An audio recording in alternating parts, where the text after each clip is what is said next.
Hello, rap members. It's time for some Doki Doki Summertime. One of my favorite mods, probably just period. I just really like this mod. We've already played it twice, but here we are doing the Yuri route for the first time. And I'm very excited for this. We also just recently started replaying the original game, you know, Doki Doki Literature Club, with the Yuri route as well. It was Alice's first experience with that, as well as Tam-Man first seeing a lot of the shocks. And I've been voice acting the entire thing legit. And the spooks, and the immersive moments, and the hilarious moments have all been hitting, I have to say. Welcome, Zaika. It's okay, you'll hear me soon enough. But this is gonna be fantastic tonight.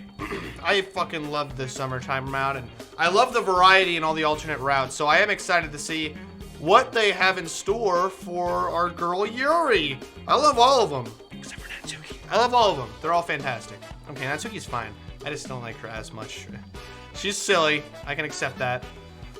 But, yeah, without much further ado. Also, I am slightly later than I normally would be.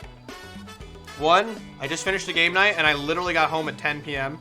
And it's 10:17 now. And two, I made some hot chocolate, so I had something to drink while I'm voice acting. And literally, I'm not kidding, literally 5 seconds before I was gonna go live, I was about to post everything and hit the start streaming. I go over here, I do the classic, you know, I'm tired maneuver and move my hand this way. And then accidentally backhand of my fucking drink, and my hot chocolate spilled all over my desk and lap. So I had to clean that up. But I'm here now. But, yes, also in the Discord I see Zyka say that gif's amazing. Yeah. I love this Yuri gif. Alright. Let's go ahead and begin. Even though my stupid ass just closed the game, even though I needed to open it. Why did I do that?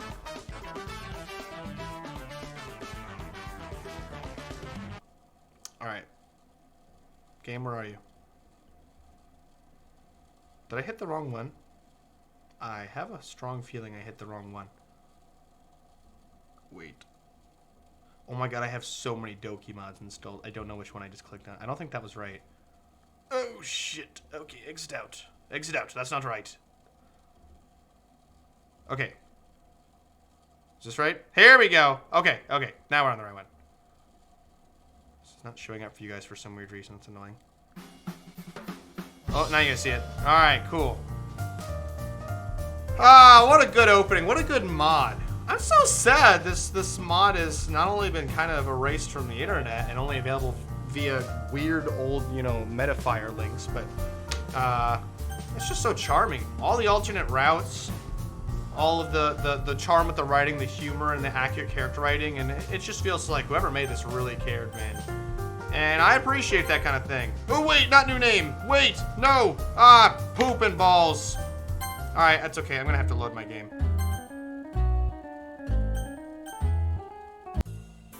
Okay, there we are. I gotta get my voice ready. It's a brand new day. Not really, it's just Tuesday. But it can still be a good one. I woke up quite late today because I stayed up past midnight. Sometimes find it easier to concentrate in the silent solitude of the night. I definitely relate to that. With my cup of coffee, I lean on the windowsill and get lost in my thoughts. See, this writing feels very human. I just love those moments where it's like, the moments I feel like I can relate to. I can picture myself being this guy. And there's dried, spilled hot chocolate on my cup. Even better. I told Mom that I was thinking about visiting the bookstore Yuri told me about yesterday. She seemed really happy for me and gave me some cash so I can buy a book or two. Even though I didn't even say for what, I'm sure she... welcome coffee. Quick side tangent I only thought of because he just played that sound pad. Yesterday, I don't fucking know why, because I got up at 7 in the morning for work that day, but for some reason, I decided to fix up the whole soundboard. So if you scroll down, you'll see there's thumbnails and pictures for every single GIF And I also updated the GIFs for a few, and I was gonna add more, but it was 3 a.m. I didn't have time, and I was busy all day. But I woke up and went to the DMV, and then I had to get my car's e-check, which is an Ohio thing. I'm not gonna explain. And then I had a game night, and we were there up until 10. So I'm here now. But yeah, with all the thumbnails on it, oh, it's beautiful. I wish I could show it on the stream. That's too much work. But you guys can see it if you just scroll down. Anyways, let's get into the story. I do hope you guys are enjoying your weekend. Poggers. Indeed. What were we talking about? Something about mom. His mom. She seemed really happy for me and gave me some cash so I can buy a book or two, even though I didn't even say for sure what I'm going to buy, if anything. Could they have something that's nearly as interesting as a game I would play? Yes, there's some good-ass books. I mean, it's not even half a page long. It's not even a half-page long official letter can keep my attention. How would 100 of pages do so? Still unsure of going to the bookstore on my own, I decide to look through the books of our family. Our family has in hopes of finding something of interest. Here's one. This isn't a book. It's some black plastic box with a bit of shiny tape sticking out. I don't remember any of this. I think this is original to the Yuri route. Why does this thing have such a fancy cover? Weird. Oh, it's the fucking... Never mind. I give up. We don't have any cool books at home. Might as well go to the bookstore, I guess. Maybe I can ask somebody who works there to give me some suggestions. Let's just get this over with. All dressed up, I check to see it. Oh, it's a typo. I check to see if I've got everything I need before leaving. Was it supposed to be the Death Note? I think so. Going to the bookstore to buy some Minecraft 101 books. Oh, legendary. I gotta admit, I love myself some good manga. There's some other good-ass books, too. I prefer listening to books, but I prefer reading manga, obviously. I board a bus that takes me to the bookstore Yuri pointed to yesterday. The bus had quite a few people on it. Alright, the bus had quite a few people on it, and the number only kept increasing as we neared the city center. Luckily, I don't have an issue with crowded spaces. However, all this traveling feels like such a nuisance if I compare it to some of the open world games I played. In those worlds, you don't need to walk or take buses, and the only thing you can stare at out the window and get lost in is your own thoughts. At least that's what I do all the time. The only other two activities I see people do are chatting with each other and mashing their smartphones. Yeah. As I'm looking out the window, the bus stops next to a playground. We often visited it back when Sayori and I were kids. We were so easily entertained with the little games we played outside. My parents still like to remind me of all the silly things we said and believed about the world. For example, there was this creepy old man who always sometimes sat on one of the benches at this playground. Always on the same one, too. The two of us always theorized why he's sitting there silently by himself, but neither of us had the courage to ever ask him ourselves. Looking back, there are plenty of reasonable explanations I can think of. For all we know, he might have just really liked reminiscing over the memories of his own children playing there, just like we did. The bus moves forward and we pass the abandoned building next to the playground. Its entrance is closed off with police tape, and the windows are either boarded up from inside or drapes are blocking the view. It's been out of use for as far back as I can remember. The police tape suggests that it became the scene of a crime. We were really naive back then, being afraid of an old man who never even looked at us wrong, yet not even acknowledging the things that happen in a place like that building. Come to think of it, reminds me of what Yuri asked about regarding that horror game I played. This has to all be original to the Yuri route, because this dialogue does not ring a bell to me. Maybe there's a lot of stuff I didn't notice in games I played until now. Maybe some of the twists weren't as unpredictable as I thought they were during my first, most often only time through them.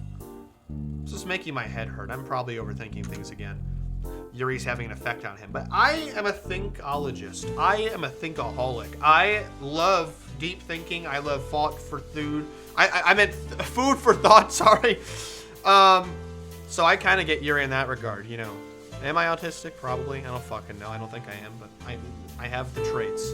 I like to think about things. I like to think about fictional characters and philosophy and good writing, and I like to think about how surreal horror changes the ways we look at reality, like Yuri says. So I don't know. I can relate, Yuri. I'm probably gonna enjoy this route. But she's a little creepy. I get off the bus and make my way to the bookstore. Oh, this is a new. I definitely have never seen this. Can't recall the last time I came here that wasn't for the sole purpose of buying a gift for someone. My first instinct guides me to look for manga. Unfortunately, their selection is very limited. Looking over all of them, I see only the two that interest me are the ones that I already own and read. I give up on this section soon after realizing this. Good thing they have labels indicating the contents of each section. Otherwise, I could end up looking at a romance novel and find out it's actually some psychological horror story. Bruh. Wow. I wouldn't want that. I would want that happening. Yes, I would. I wonder what kind of books have fighting, shootouts, or other epic clashes. So he's one of these kind of guys. I'm reminded of a game I played recently where I assumed the role of a detective and got to bash bad guys with lead pipes. Maybe a detective novel then? Walking over to the appropriate section, I start browsing. Basically, I'm just looking at the covers and reading a few sentences from the back of each book. This isn't working for me. Also, guys, how's the volume on your end? On my end, it's really loud. I think I'm just going to turn my personal volume down. It would be so much easier if they listed the kind of things that happen to them, like how they show bits and scenes of movies trailers. Although I kind of like going at things blind. It's good for me. Sounds fine. All right. Probably just me then. As I'm walking about, I find myself in the horror thriller section. Hopefully I can find some action around here. As I turn around the corner to the next row of shelves, I spot a dark-haired girl turned away from me, seemingly sorting through the books. She takes one down and returns it after glancing at it for a few moments. As she's putting them back, she's arranging them in a different order as well. Maybe she works here, in which case she might help me find a good book if I ask nicely. Hello, excuse me, miss. The lack of a response surprises me. Perhaps she's listening to music and I was too quiet? I edge closer and reach out my hand to touch her shoulder in case she still can't hear me. Hello, sir. As I'm just about to tap on her shoulder, she suddenly turns around and bumps into my extended arm. Dog, you didn't realize it was Yuri? Oh, you're stupid, Yuffie. He's a dense man, and that's why we love him. Ugh! 3 thick thesaurus-looking books bounce briskly on the floor as Yuri drops out. I think, ooh, what is this music? Oh, I fucking love what's playing right now. Definitely not the reaction I expected from a girl noticing me. I'm sorry, I thought you... No, it's my fault. I should have... Don't blame yourself. I'm sorry. Saying that, I nearly at the same time caused both of us to blush. I wasn't expecting to see you here, Yuri. You didn't, sorry. I should have. She did say she likes visiting the bookstore. It's not like this is her hangout spot. Not that you should have. So, what brings you here, Yuffie? I'm looking for a book. Yuri pauses for a moment, probably expecting me to give a title or a description. However, I don't know as none of those. May I ask what book you're looking for? I don't know. Maybe I should at least try to not sound clueless. Oh, do you not have a description of the story? Perhaps the genre? If you know some of its major events, that can also help finding it. Something with a lot of action, like sword fights, car chases, space battles. You know, I feel like in books that's not like even close to as interesting as in movies. Like the things that make books good and movies good, they're not the same thing. And this is typical of somebody who hasn't read books, because it's like, and manga can be interesting with visuals, but like just describing a battlefield and a bunch of, you know, trying to mentally keep track of a million fucking things without any visuals, and saying a guy stabs you and dies. It's like, that's not that interesting. You need to like lure yourself in with characters and intrigue and mystery and thrills and like make you think about what's happening. Like that's where books excel. To the Yuffie, everybody's an anime shadow figure. That's funny. Fighting sucks in anime books. I completely agree. That's why the Star Wars books suck. Correct me if I'm wrong, but you're not looking for a specific book with all those elements, are you? No. After the third shake of my head, I actually think about what she asked. All those things together sound like a pretty cool book. Oh my god, this guy. Especially with a protagonist that isn't afraid of anything. Oh my god, he's such a dork.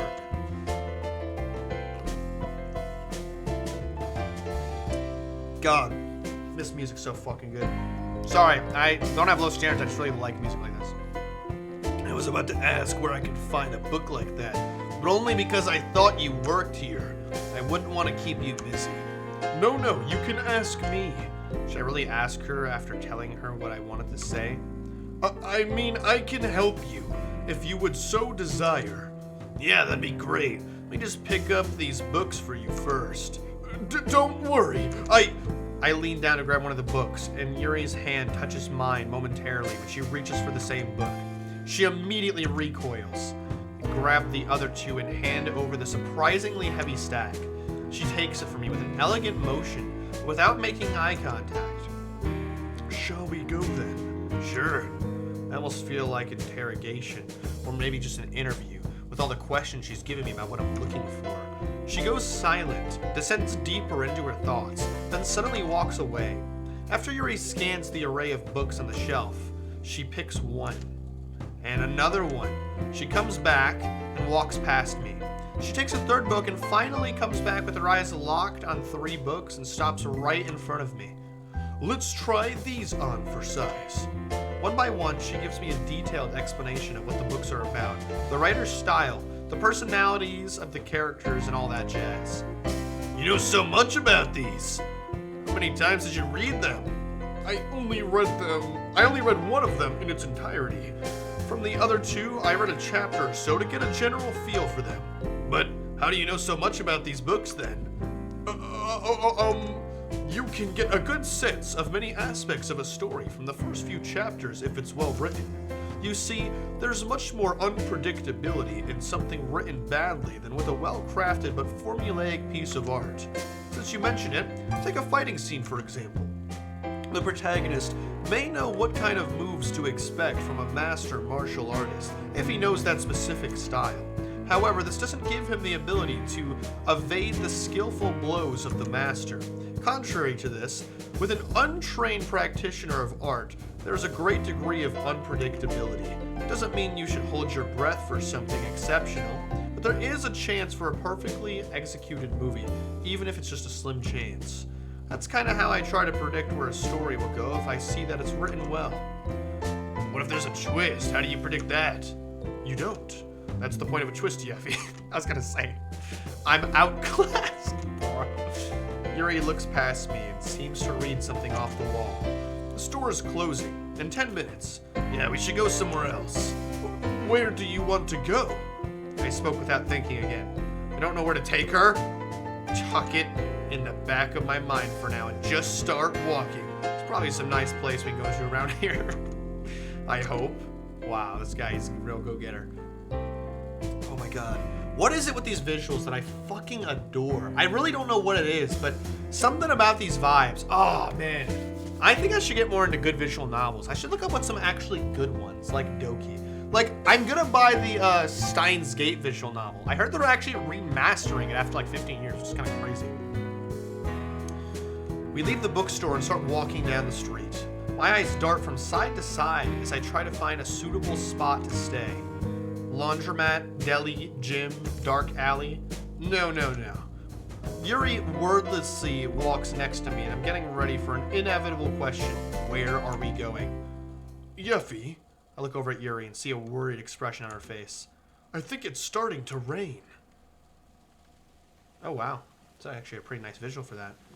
Within a minute, it wasn't just raining, it was storming. Water is falling like it's being poured from 1,000 buckets at the same time. No, we barely know each other. Kansui had the same thought racing in our heads. We have to find a roof over our head, now. I spot a small, diner-like store, and motion Yuri to enter while I hold the door open for her. This is all so original. This is so chill, too. This is, like, very, like, low-key in a good way. Very relaxing. Yeah, that would be cool. Yeah, I think I will do more visual novels. I know there's some other good ones. We're looking out the window to watch all the havoc we avoided by coming in here. I can only hope it won't last too long. Not that I can complain with the company I gotta keep, but I'm not sure if it's reciprocated yet.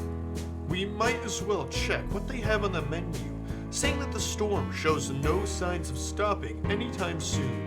They're saying hello to the only employee we see. I check the blackboard, It has a limited menu written on it with white and colored chalk. Well, that's an old school diner. I respect it. Oh, my favorite tea is on the menu. Which one is it? Oolong tea. We could get a jug for the price of 2 cups. That's sure to set the mood. If that's okay with you, of course. Sounds good to me.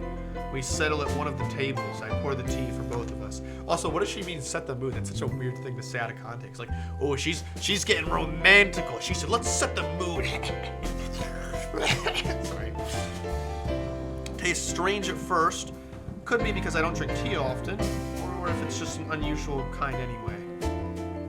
Yuri looks out the window and traces the rim of her teacup with her finger. I like storms. What do you like about them? It's the sound of thunder, the millions of raindrops crashing down on the ground, eventually forming into puddles and tiny streams, the man-made concrete surfaces. Reminds me of how we are inevitably part of something greater than us, nature. Her nickname holds up, Yuri Yapatron, but I respect it, whether we like it or not. So what's on your mind, Yuffie? Oh, what, I get choices? What? Whoa, every route in this game feels like it was made by a completely different person. The Yuri and Monika and Sayori-mon are so fucking different so far. We live in a society!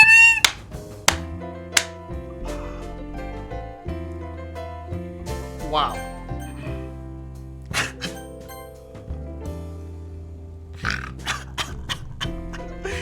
I want to say something deep and insightful that she can relate to so I can dig deep in my mind in search of a topic.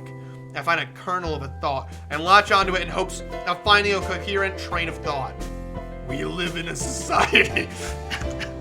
I let out a sigh. The train thought got canceled. I am left at the station of pseudo-intellectualism.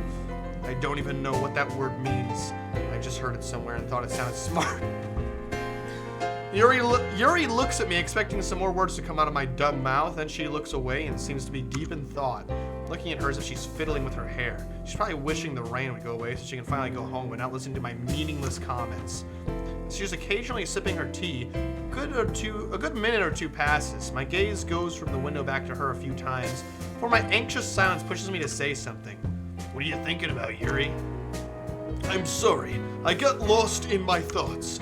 What you said reminded me of the societies in the books I read, some of them being radically different. How so? Stories based on medieval history show how important nobility and royalty was back then.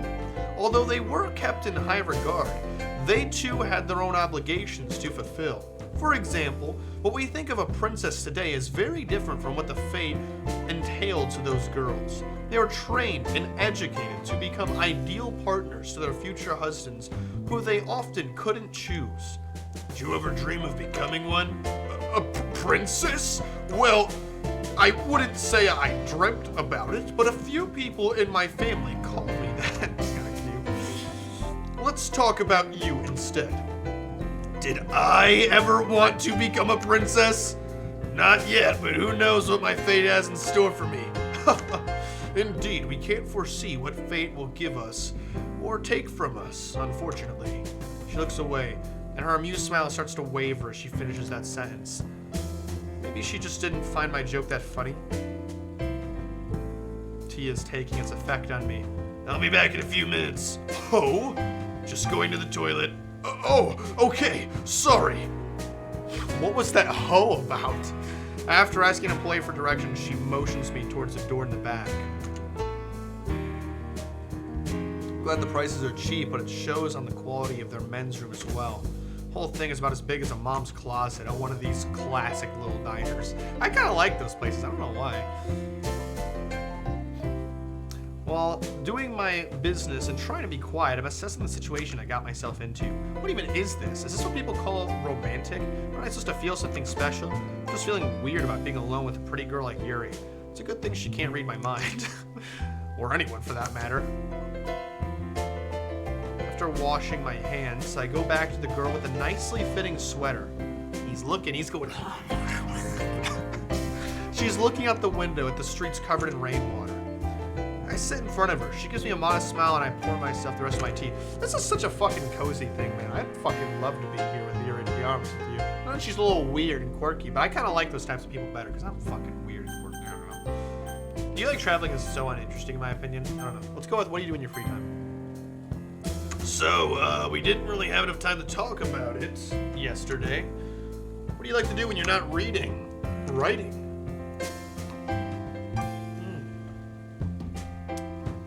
She really seems to be focused on literature in general. I mean, do you do other things in your free time not related to literature? For example, I play a lot of video games, but I also watch movies now and then. In my free time. She looks out the window with her eyes, taking in the sight of the rain as it fades our view to the city into a light gray blur. I'm guessing she's collecting her thoughts before answering my question. She's been silent for a minute now. She takes a sip of her tea, but still doesn't say anything. It's hard to put into words. Yes! Well, it's a bit complicated. I'm an enthusiast of aromatherapy. Sorry, I don't want to say it. But in most cases, it serves as a way to set the mood for reading my writing sessions.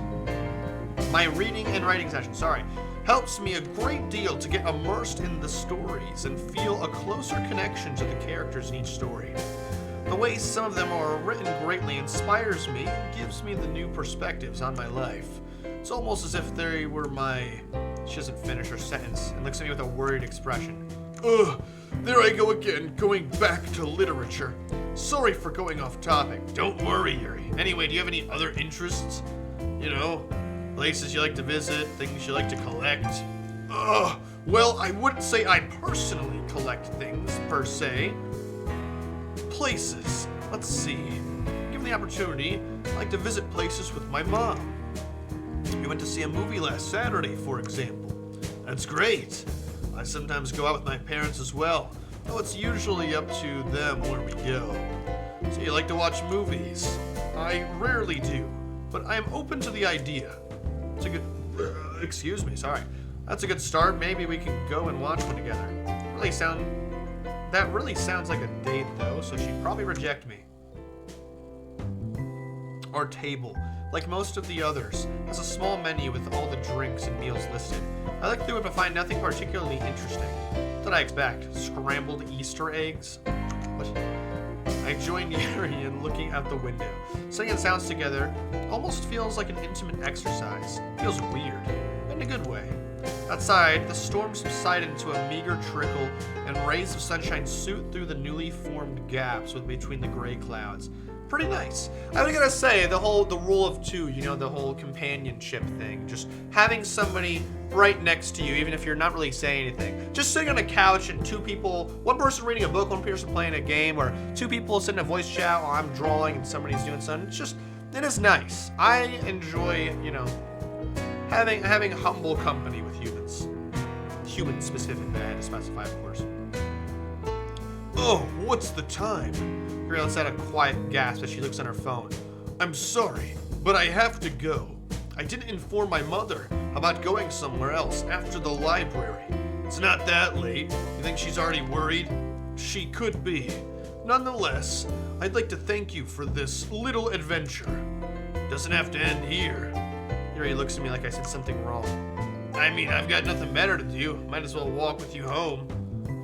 Walk me home. Oh, she look at her little smile. Yeah, you know, can chat on the way. You're in a hurry. I'm not. Works out, see?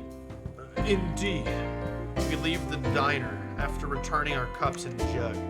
As the rain is still trickling, we quickly make our way out to the nearest bus stop that way under the shelter's roof. The close-up shot's kind of funny. Like yesterday, we are lucky enough to find 2 seats available and we sit side by side. Conversation develops, though it's a bit one-sided. The next day, he wakes up and forgets everything else that happened between him and his childhood friend. I don't get it. So it's like he has amnesia from the shock of seeing the girl die in such a gruesome way, not being able to save her. The events don't stop there. In fact, all his friends die in tragic ways as the day progresses. The reader is led to believe one of the leading characters is behind it all, but in the end, even she dies. Then, as if nothing happened, the protagonist returns to his daily routine. The story comes to a very somber ending as he enters the room wherein he had so many fun conversations with his friends. He finds a sheet of paper with a good poem on it. It was a heartfelt goodbye from his forgotten friends, urging him to move on. I think the message is... Yuri continues to ramble on about the story. She's so engrossed in dissecting it, I can't even bring myself to stop her. I guess I'll just wait it out. After what felt like half an hour, she looks out the window and says hurriedly, "Oh, sorry, I got so lost in my thoughts that I almost missed my stop." Jeez, Yuri. We get off the bus and start walking. How do you think it was when she got off the bus? He was sitting on the inner side. She got up and she, okay, I'll stop. I'm just weird. I don't know. We get off the bus and start walking. After rambling on without stopping, she decided to stay silent now. Is she ashamed of being inconsiderate about my disinterest earlier?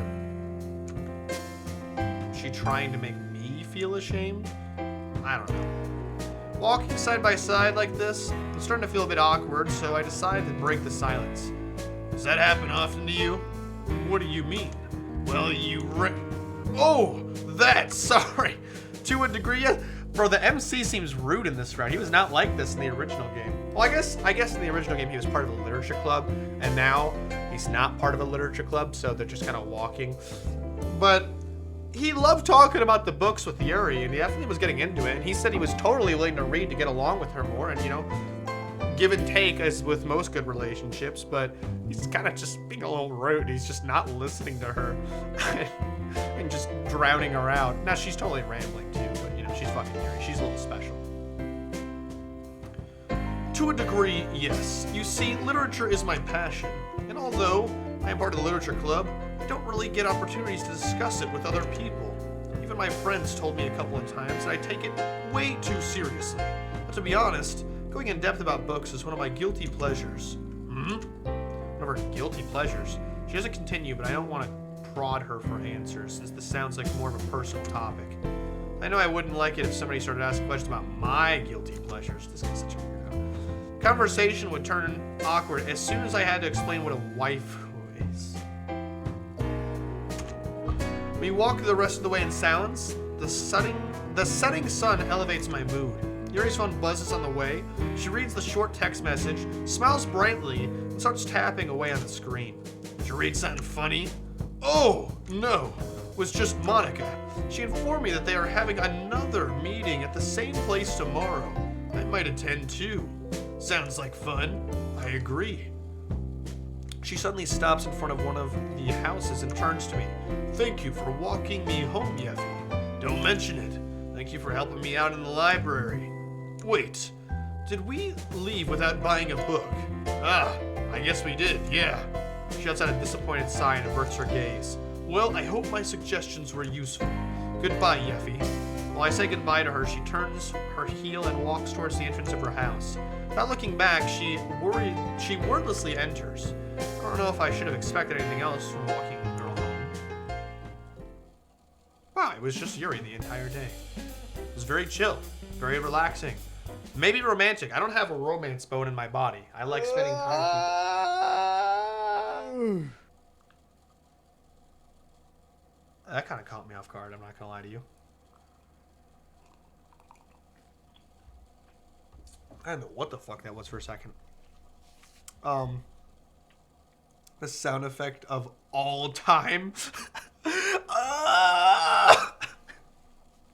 The most unnatural sounding yawn I've ever heard, but alright.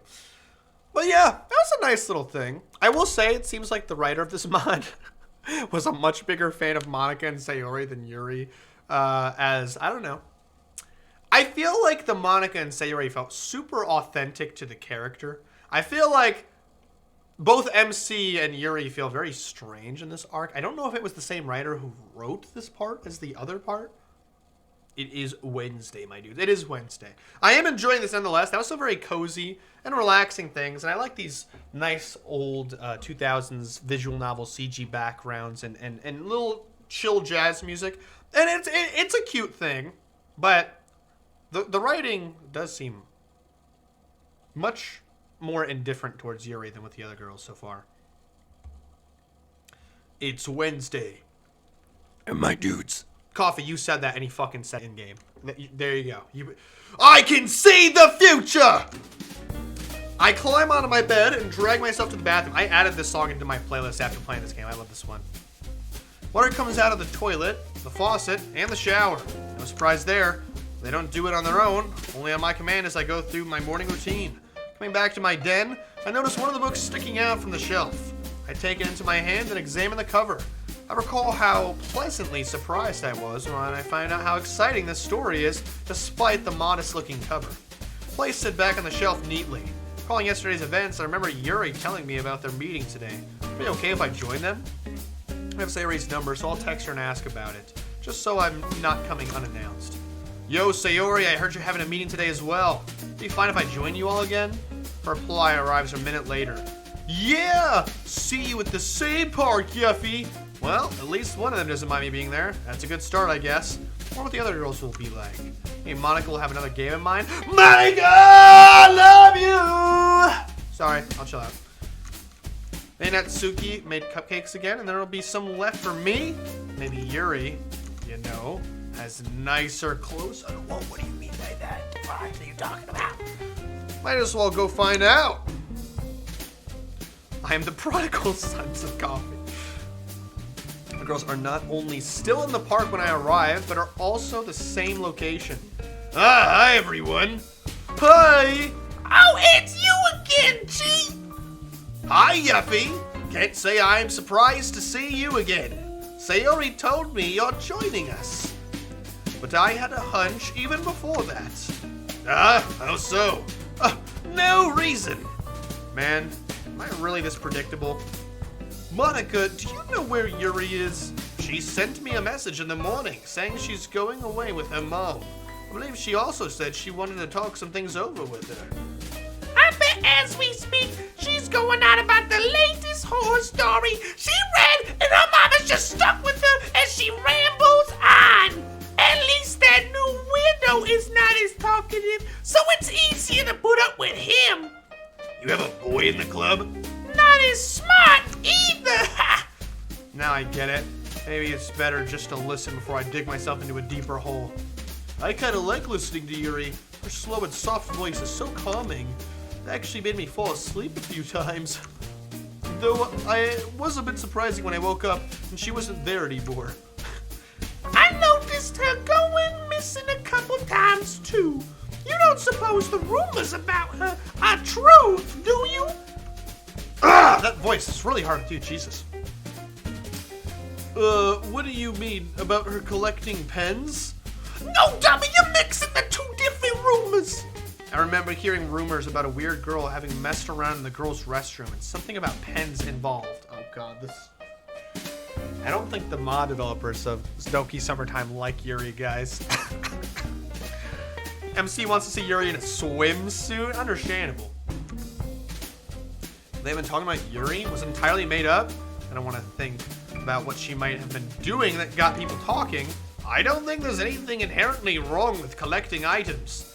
Yeah, just collecting certain items isn't a big deal, but they say she's doing more than that. I don't know, Natsuki. They are probably just malicious rumors. But whenever I tried talking about it with her, she was very dismissive. What are those rumors? Am I supposed to know this? I've lost. Ah, it's nothing, Yuri. Yuffie, do you have any obligations to tend to at the moment? Because in case you don't, you could stay a little longer than you did on Monday. Thinking it over for a moment, I really can't say I had something better to do. Or someone. I guess I can stay. Wonderful. Stay a while and listen. Wait, does this game not have a Yuri route? Wait, does it not have a Yuri route? Hold on.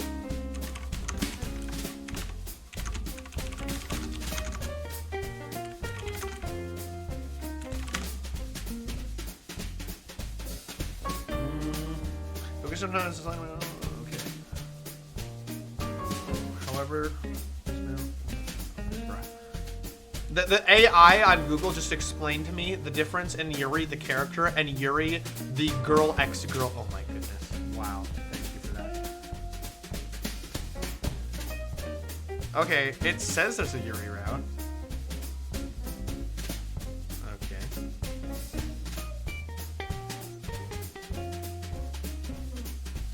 way Summertime is structured is complicated if you want to see everything. Each route consists of 2 dates with one girl and 1 date with another. So in order to see every scene, you'd have to choose the girls carefully so that you see all 3 of their days. So, oh, wait, what? Some things may also vary depending on what order you do them in. Wow, this mod is really fucking detailed. So, I guess, for no matter what girl you pick, you'll only get 2 of the days with them. And then the 3rd one will be with somebody else, is what it sounds like. You're just an avid vape pen collector. You know, it's weird to think about. This mod is as old as the game is. This came out like a few months after the game, back in 2018, early 2018, if I recall. Which means that this was kind of before vaping was super big. It was still a thing, but it wasn't very big at the time. Thank you, AI. I love AI. AI is so good. Oh yeah, oh yeah.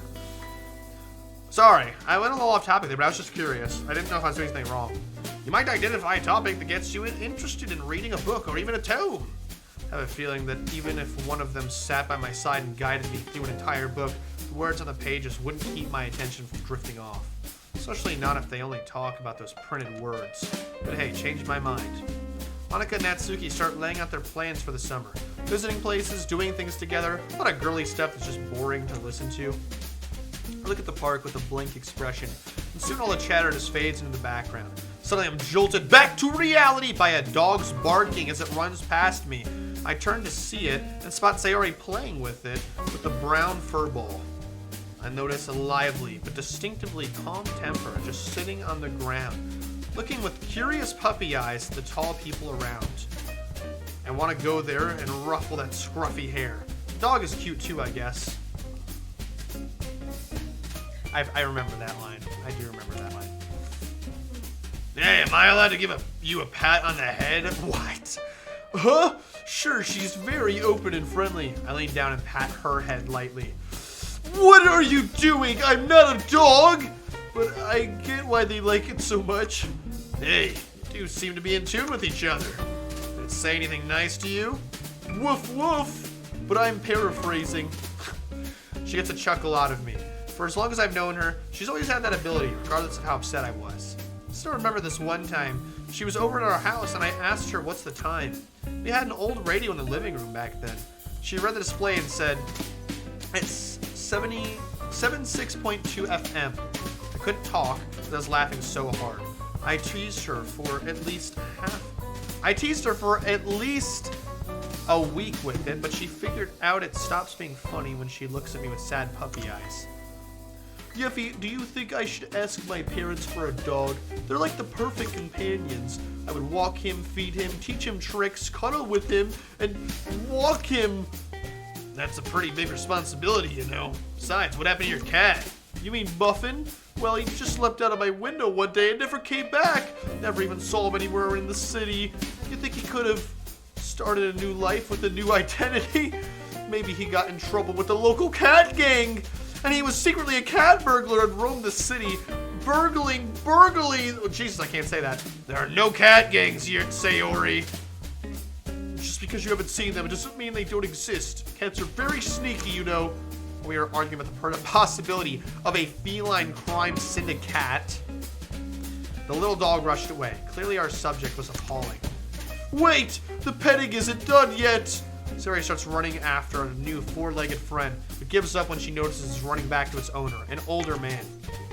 Monika and Sayori change the subject to some book I haven't heard about, so they bring up something that was assigned to us in school, or a story with a movie adaptation I'm stuck with listening. Meanwhile, Natsuki fumbles around in her little bag and pulls out a cookie that's almost twice the size of her little hand. It's even bigger than my hand.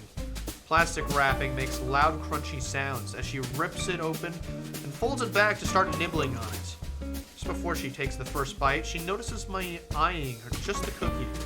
Why are you looking at me? Oh, sorry, I just spaced out for a moment. By the way, is that chocolate chip cookie you have there? Yup, it's fresh too. That sounds delicious. It's actually my favorite. My mom used to make it all the time when I was still a kid.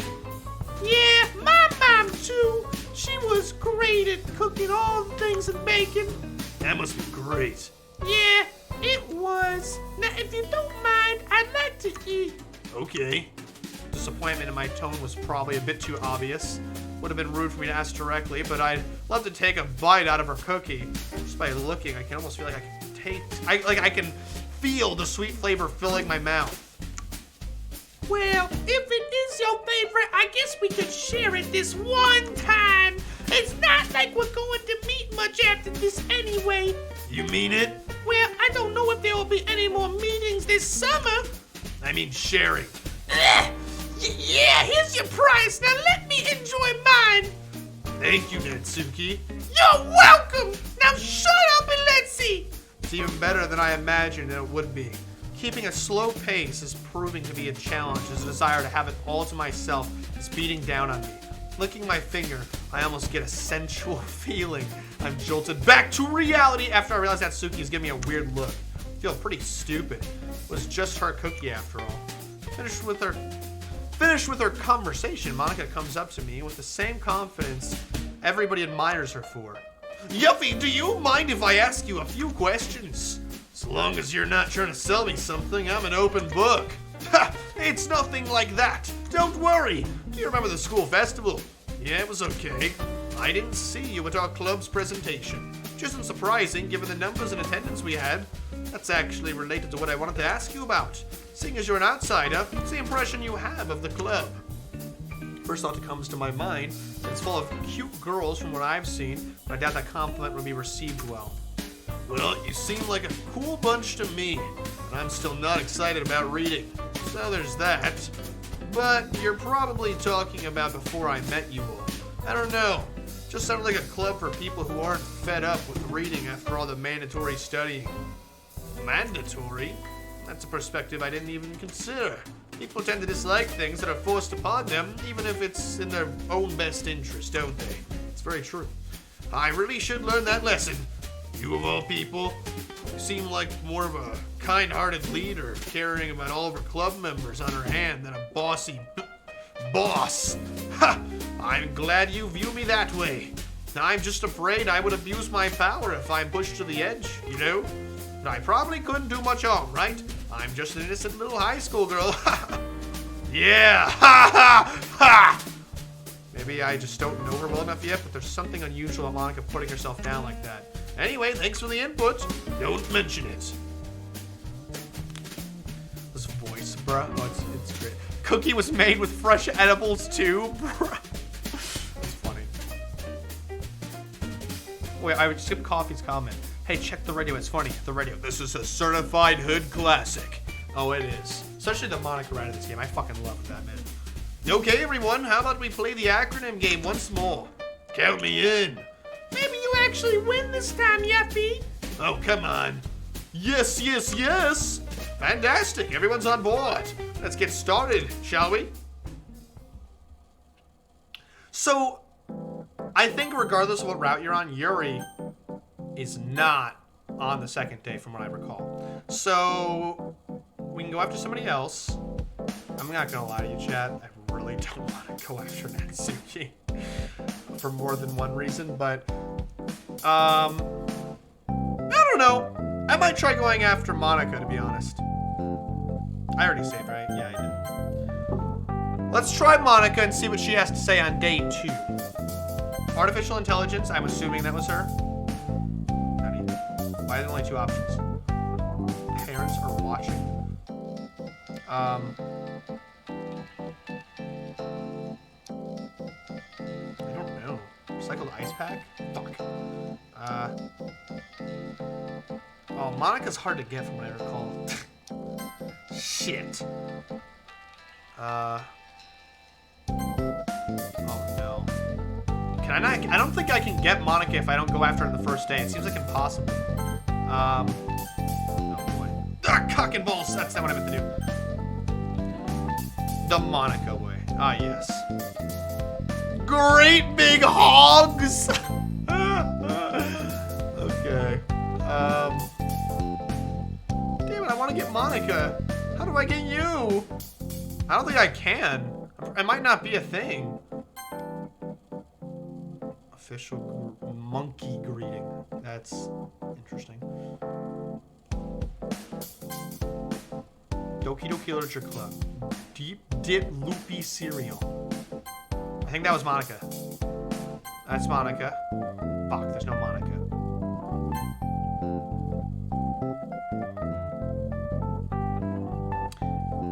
I don't know.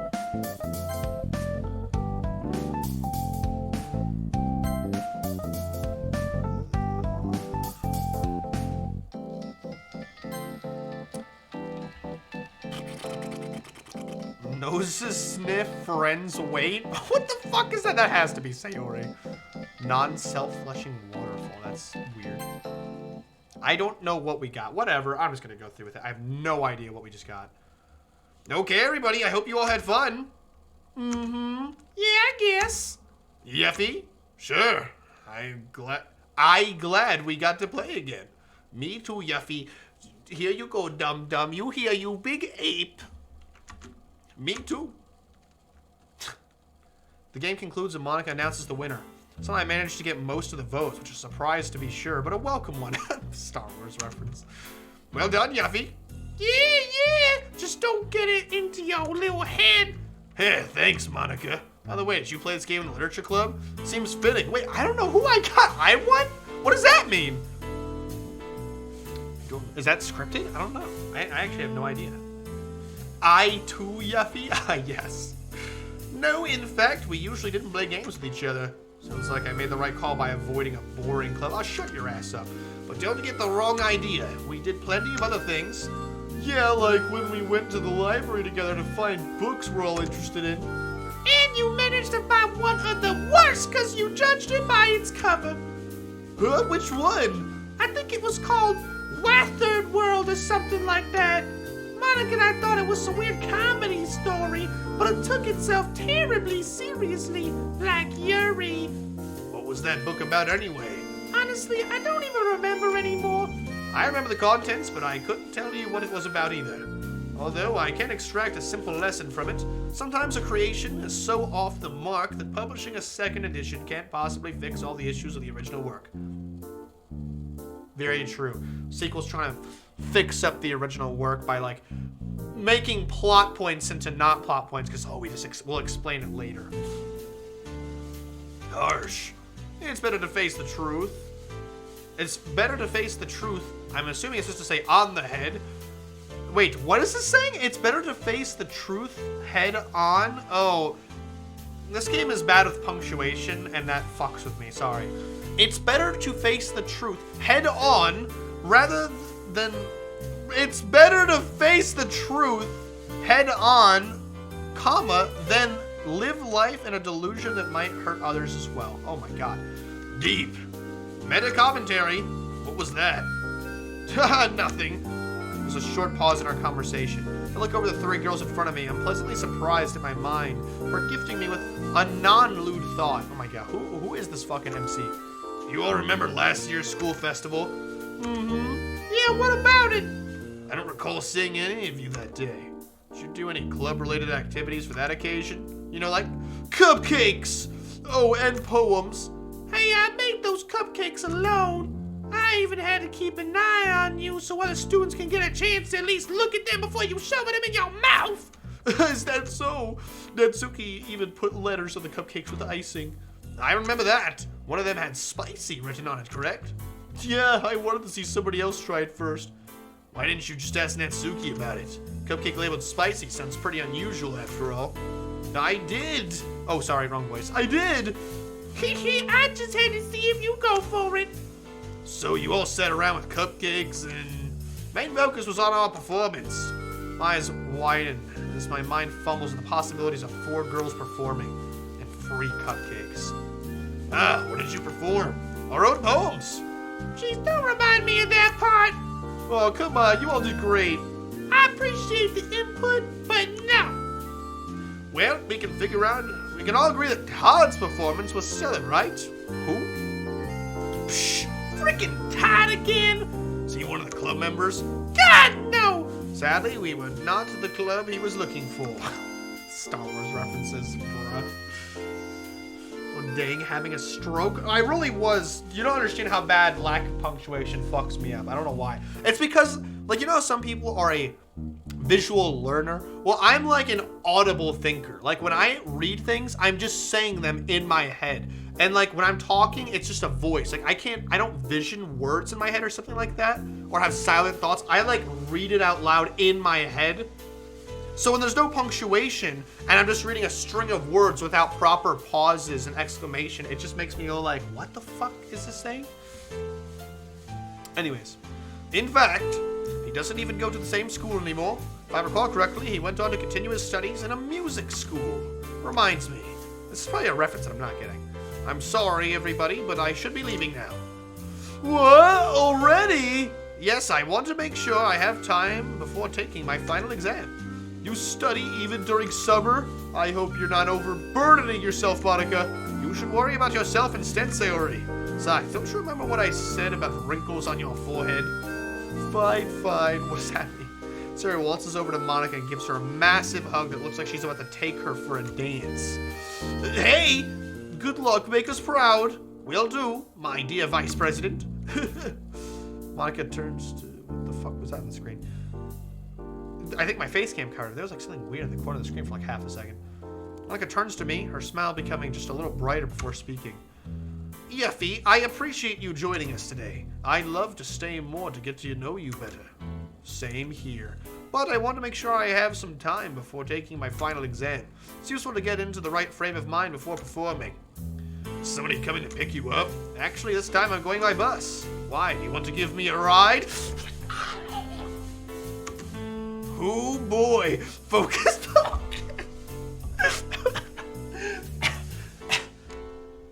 Goddamn, man. Monica, you superstar.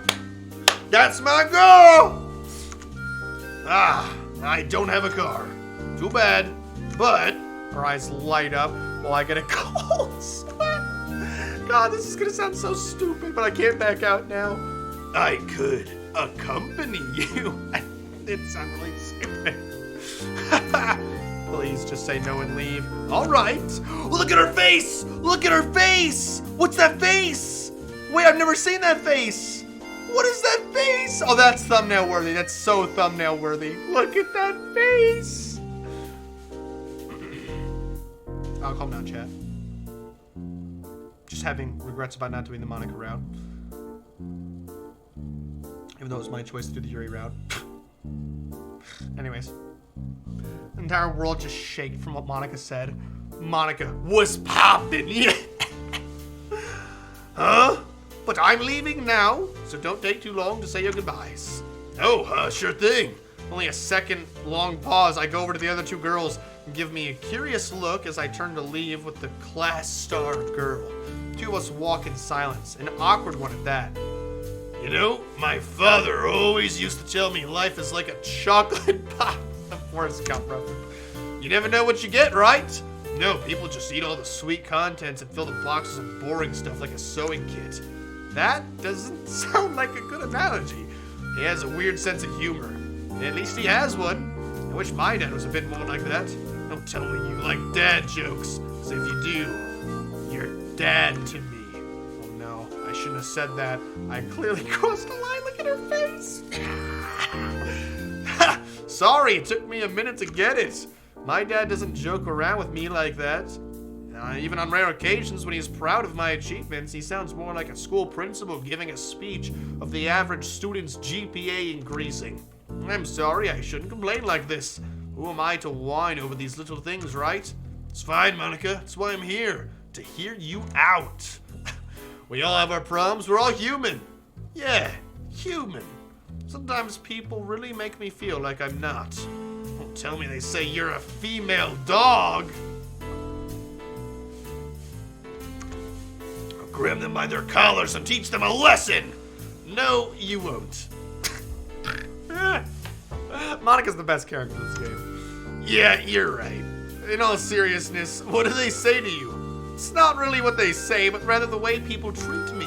Most of the girls are envious of me, but they're all smiles when talking to me.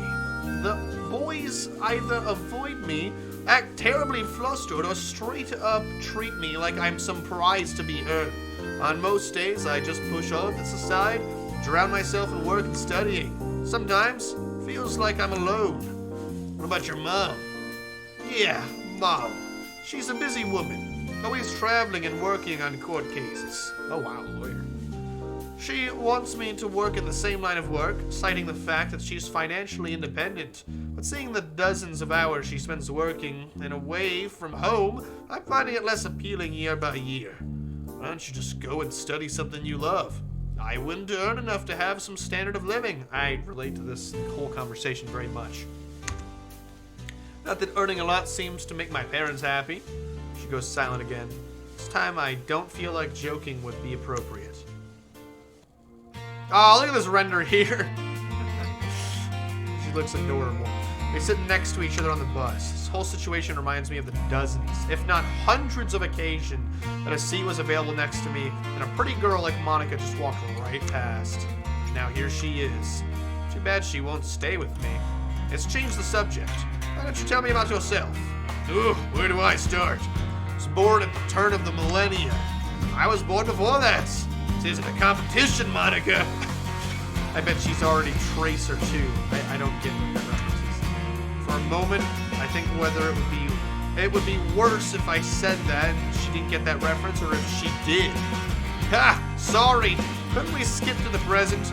You know, like what kind of things you like to do in your free time? Ladies first. Fine, but I won't let you off the hook just yet. As you already know, I'm the president of a club. That's a handful. I've also started playing the piano last year. Learning it, that is. Still taking lessons. I like to go running on a regular basis. Lastly, but most importantly, I read books. Bet you didn't expect that coming from the president of the literature club. Ha! Should have seen that coming. How about you, Yuffie? What do you do in your free time? You know, typical guy stuff. Like what? Monika smiles at me sweet. It looks like deviously. With a piercing gaze that's ready to call my BS at a moment's notice. Baseless statements, that is. Crap, what do I say here? I guess the exact opposite of me. She's always productive, while I just kind of waste away my time. Well, I like to work out at the gym, actually. Am I saying I don't work out? Still, maybe I can make this work. Really? Which one? I don't remember the name of the gym, because I just recently started visiting it, but it is in a nice area. I used to do it, my workout sessions. Oh, yeah. Oh, this is my stop. See you next time, Yuffie. Next time. I'm sure there will be a next time. Take care until then.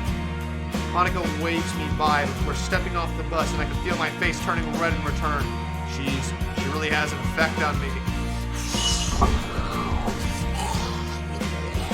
After I play League of Legends, if he said that, Monika would just be like, just leaves. Just gets off the bus. After switching to a different bus, I start making my way home. On the way, my thoughts race around all the dumb things I said to Monika. The guy who made this game must be a city liver. I feel like, at least. Still, feels like I made at least one right choice by joining the girls. It all went surprisingly well. In fact, better than any interaction I had with the girls in school. Seeing how friendly they were to me, I think I made a good impression on all of them. Maybe I'll be able to get to know them even more in the future. I hope Yuri will be back for the next meeting. For all, she still seems rather mysterious to me, even after our encounter on Tuesday. Still, my thoughts are occupied with Monika. Not that I even have a chance, but miracles can happen, right? Daydreaming aside, I have to make up my mind whether I'm actually willing to start working out.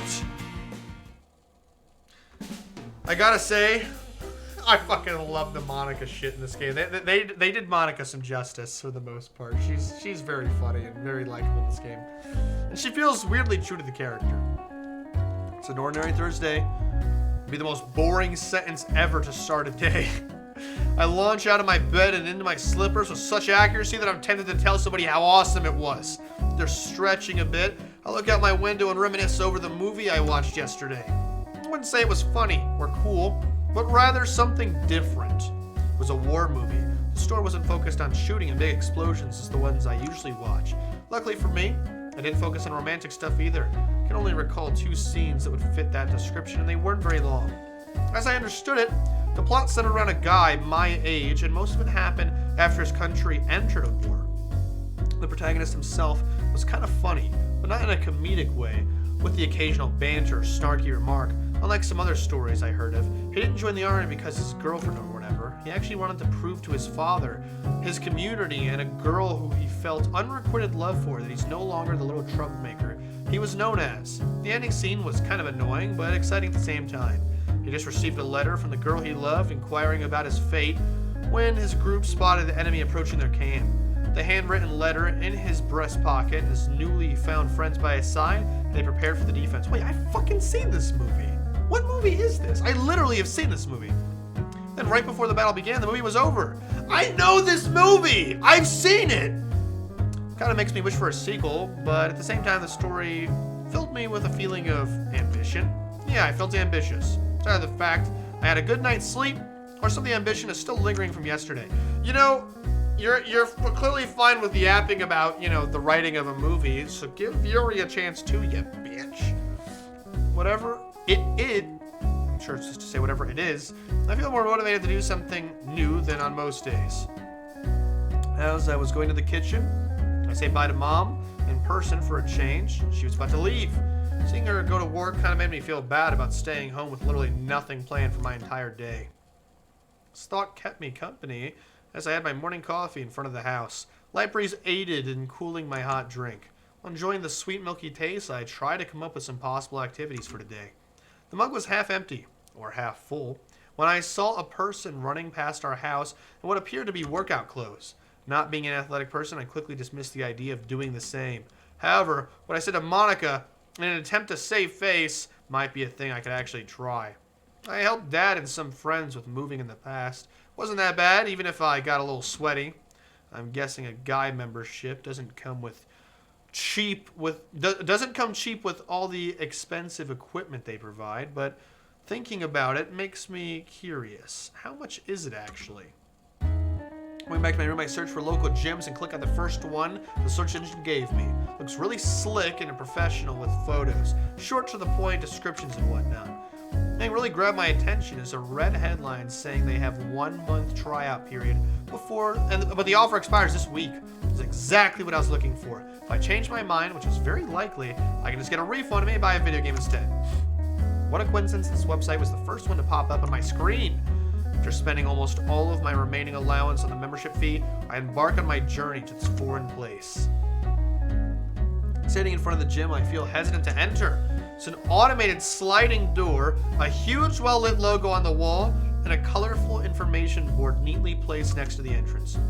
Heck, even a little reception from what I can see from the outside. I'm not trying to think myself out of it, but the whole building looks like a place you have to earn your way into, otherwise you'll get crushed like a low-level player who's trying to solo a boss monster. I've been milling about, that's not a commonly used word. I've been milling about for a minute or two now, looking for my reflection in the eye as I take a deep breath. Here goes nothing. Free trial, nice. I don't like going to gyms in real life, I'm not gonna lie. I'd rather just work out at home. Spent at least an hour or two at the gym. While that statement is true, what I actually did during that time wasn't amazing at all. I tried to do some weightlifting with different kinds of equipment. I must have been really bad at it because Coach came up to me to ask if I was doing okay. I confess to being a complete newbie to this whole thing, and I'm just really improvising. This coach said that they, usually only help premium members, but I can get a little sample of their services. Maybe it's only because I barely know anything, but what I've been told in those few minutes was very helpful. After I tried out everything that seemed interesting, I went to take a nice hot shower. Use some deodorant too, just in case I got all sweaty without me noticing it. I step out into the street and take a deep breath before I look around in hopes of getting an idea of what to do next. It's a girl approaching me from a distance. Her confident stride catches my eye and holds my attention for a few seconds. A few seconds are just enough time for her to get it close enough for us to recognize each other. It's Monika. How come she's walking around this area? It's a stupid question. She has a lot going on in her life, so of course she's on the go. Without consciously making the decision, I wait for her. She waves at me and shoots me a genuine smile like she's actually glad to see me. I try to suppress my grin, can feel my mouth curl into an awkward, stiff smile. She comes closer to me. I keep looking away repeatedly. Her footsteps stop. She's standing barely more than an arm's reach away from me. Haven't you seen around this part of town, Yuffie? I like her little dress, it's cute. Is this Jim the one you were telling me about yesterday? Yeah, I guess. I'm glad you think this is a nice area. Did I say stuff like that yesterday? I was too wrapped up in my attempt to not look like a shut-in loser. This looks like a nice area. Oh, so Coffee just said, download and play now, Raid Shadow Legends. Oh yeah, that's what he saw on his computer. Although this mod actually came out before Raid Shadow Legends, I think, as weird as that is. Yeah, it's pretty sweet. Wait, why does it matter what I think about it? No reason. Anyway, where were you headed before I get petrified by her crazy, gorgeous gaze? I was thinking about what my next task should be for today. Yeah. And I saw you and, I get it. I like to take a walk when I want to organize my thoughts. Maybe I can help you too. So why don't you come walk with me to the music shop? You'll sort out your thoughts and I'll have some company on my journey. It's a win-win situation. You could tell me about your plans, for example. Man, this somehow sounds scary and tempting at the same time. Oh, I'd fucking go. I love walking with people. If I don't go with her, there's no telling when I'll get my chance like this again. However, if I go, I could easily embarrass myself and guarantee she won't want to associate with me. I think that's an irrational thought. I feel like going and testing yourself and seeing if you're compatible with somebody is always the right option. For just avoiding somebody when they fucking offer you something, that's what makes somebody not want to offer you. I mean, you're like, hey man, you want to go on a walk? You're doing nothing right now and you can organize your thoughts. And they're like, nah. It's like, okay, well, I'm not fucking asking you again.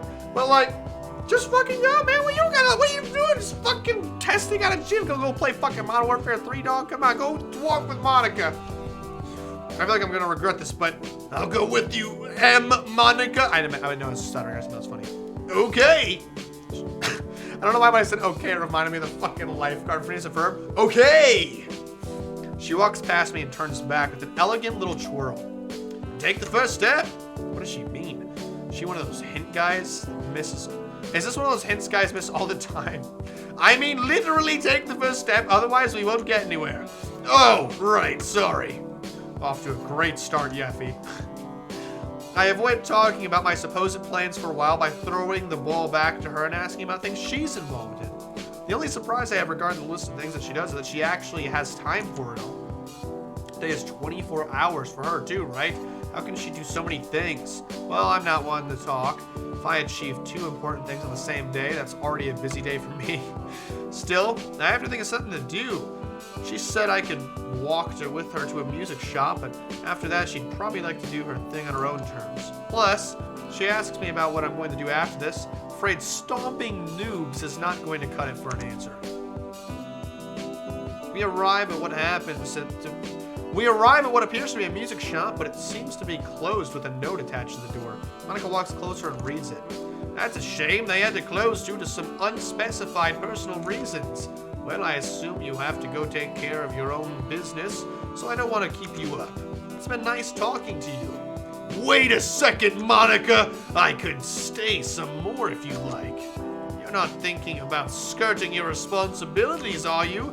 No, not at all. I thought it over while we were walking, and I have some time to kill at the moment. Is that so? Let me quickly improvise a plan. This really reminds me of a little thing my dad likes to tell me. Improvise, adapt, overcome. I don't know where he got it from. It's definitely from a movie. I just can't think what it is.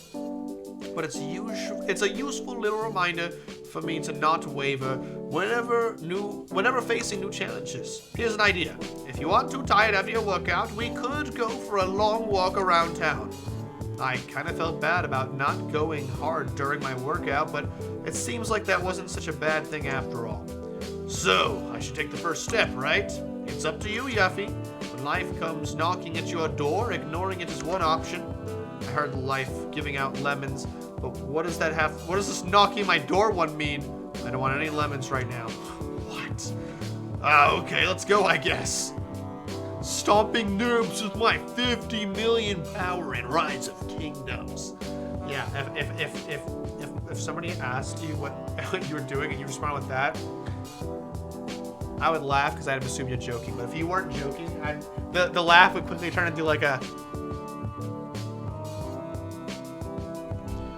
We start walking in what appears to be a direction picked at random. She seems to know this area well, so I assume she knows where we might end up at. I'm relieved when our conversation trails off from sharing our plans and we talk about more basic things, subjects in school, music, traveling, etc. It's a level of serious I'm comfortable with. She told me she's been practicing some jazz piano songs. She also has said that in a few weeks she'll be ready to present it all for us. Seeing her so passionate about it makes me want to listen how far she already is after working on it for months. Our focus shifts towards even less serious topics, and at this point we're just messing about it like we've been friends for a long time. Hey, Yuffie, wanna hear a joke? Sure, what you got? Knock knock. Oh god, why'd it have to be a knock knock joke? Heard more than my life than actual knocks on doors. Who's there? Just who? Just Monika. Is that supposed to be a reference to something? Or is it simply a bad joke? Either way, I force myself to smile as to not offend her by keeping a poker face. Ha! Good one. Want to hear a different kind of joke? Go ahead. I'm tempted to say me, that she probably considers me a joke already. So it just come off as a statement of fact. That's crazy. Please don't get upset if I don't laugh afterwards. That's okay, I'm used to... My voice trails off as I catch myself going on about my ineptness. I search my memory thoroughly and try to recall one of the few really good jokes my dad told me when I was younger. It won't be the same as when he told it to me, but it should be good enough. Here's one. Once upon a time, there was a millionaire who collected live alligators. I don't actually remember this. This was in the Monika rap we did before, but I'm enjoying it, so I'm gonna keep going. He kept them in the pool in the back of his mansion. The millionaire also had a beautiful daughter who was single. One day, the millionaire decides to throw a party. At the height of the event, he announces a competition and deals the terms of it. My dear guests, I have a proposition to every man here. I will give $1 million or my daughter to the man who can swim across the pool full of alligators and emerge unharmed. To those brave few who would dare to try, come to the side of the pool. Several men came from the crowd, and they started looking at the alligator-ridden water in front of them. As the millionaire was playfully teasing them about the lake... Let me restart this. As the millionaire was playfully teasing them about looking like scared little boys, they heard the sound of a large splash in a pool. The guy was swimming with all his might, and the crowd began to cheer him on. Finally, he made it to the other side of the pool unharmed. The millionaire was impressed, and he said, "That was incredible, astonishing. I didn't think anyone would dare to try. Well, I must keep my end of the bargain. Take your pick, my daughter or the $1 million. The guy catches his breath and then says, "Listen, I don't care about the money. I don't care about your daughter. Just tell me who's the bastard that pushed me into the pool." That was really funny, Yuffie. Yeah, my dad used to teach me jokes like these. It's a good way to break the ice, he said. You know, he says he doesn't like literature, but that was a little short story more so than a joke, but I do like it. He's got a point. You know if the man later accepted the rewards? No, it's just a joke. It ends there. Yes, it was a short story, Yuffie. I don't like to overthink things. Oh my god. But perhaps there's more to it than you'd think. You can extract a lesson from even the simple story like this. From a joke? Are you joking? This is exactly what I expect from Monika, trying to turn a joke into some philosophical discussion. But don't pay attention, she might go off and try to define what the definition of is. It's not that complicated, really. Remember how the man didn't willingly jump in the pool? Although this is an extreme case, it is sometimes necessary for people to just be pushed to action. Just like the man who swam across the pool, we can all achieve much more than we think. He was raging and vengeful, but ultimately the person who pushed him helped him take on a seemingly impossible challenge. But he could have died. Yes, just as many other people who take on high-risk jobs, for example, soldiers, firefighters, etc. I hope if you find yourself in a similar situation, you won't resent the person for pushing you to your limits. Don't worry. I won't get even close to a pool that's filled with alligators. She sweetly smiles at me without replying to me. I think that the writer of this mod was aware of how fucking dense the MC is, but he seems way denser in this mod than in the original game, but it's funny, so it's okay. The next few minutes pass in silence as we walk down a long street. The architecture of the buildings here, I feel like Monika's just thinking, wow, this motherfucker's stupid as shit. The architecture of the buildings here show that they were built recently. They have a distinctly sophisticated feel to them. Must be an upper-class area. Oh, well, I don't remember this shot.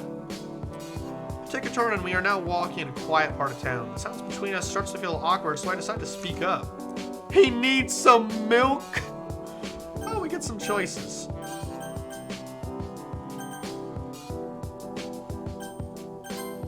You know, Monika, I didn't really expect to find myself here. It's sort of a big change from what I usually do.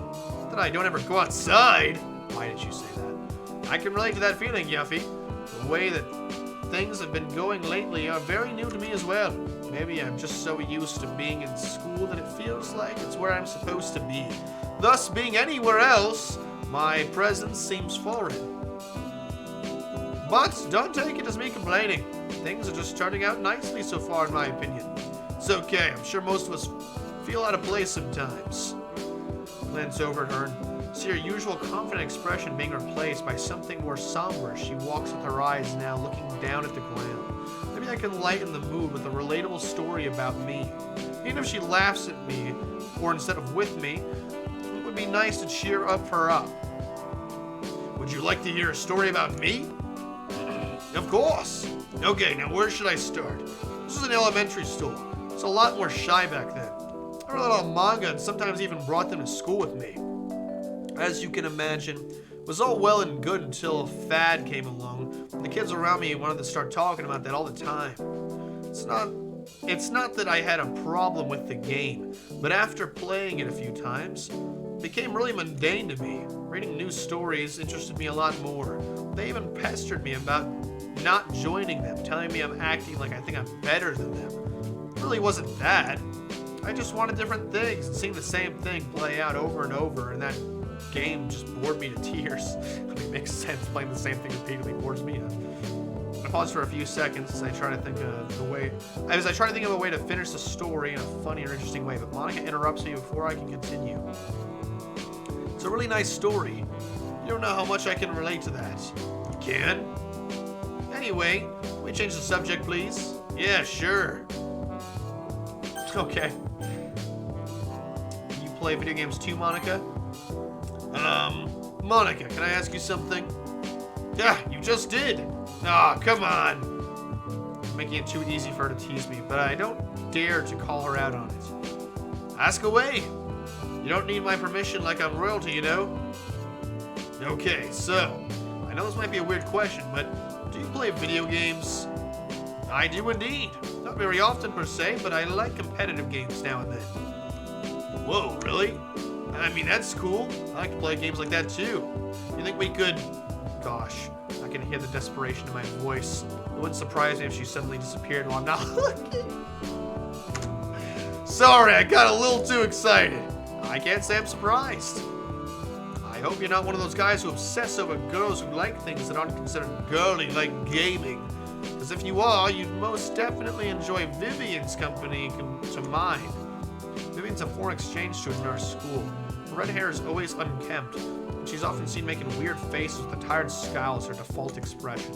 She likes video games too, but I don't think even the games like her back. Speaking of hobbies, I kind of like reading. You picked up a book instead of a game recently? You go back to you on that later. Ha! Sure thing! Wow. Monika, I played League of Legends. No! I couldn't see that. Although I do wonder what they meant when she said she played competitive games. I don't see her being a first-person shooter type player. But she said competitive games. So I am wondering, maybe fighting games? Like Street Fighter or something? I can kind of see that. Nice conversation with Monika from Dinky Dinky Library Batting Club. Ah yes, my favorite. We walk silence once more. I look at Monika and see a determined look on her face. Every step she takes, confidence emanates from her. This whole situation makes me question what her motive could be for walking around with a guy like me. It's not like I'm that great or anything. Even the joke I told her wasn't something I came up with on my own. Just presenting things other people made my own way doesn't merit appreciation, right? Bro, this thinking is what she's talking about. Stop trying to impress her. Just fucking talk, bro.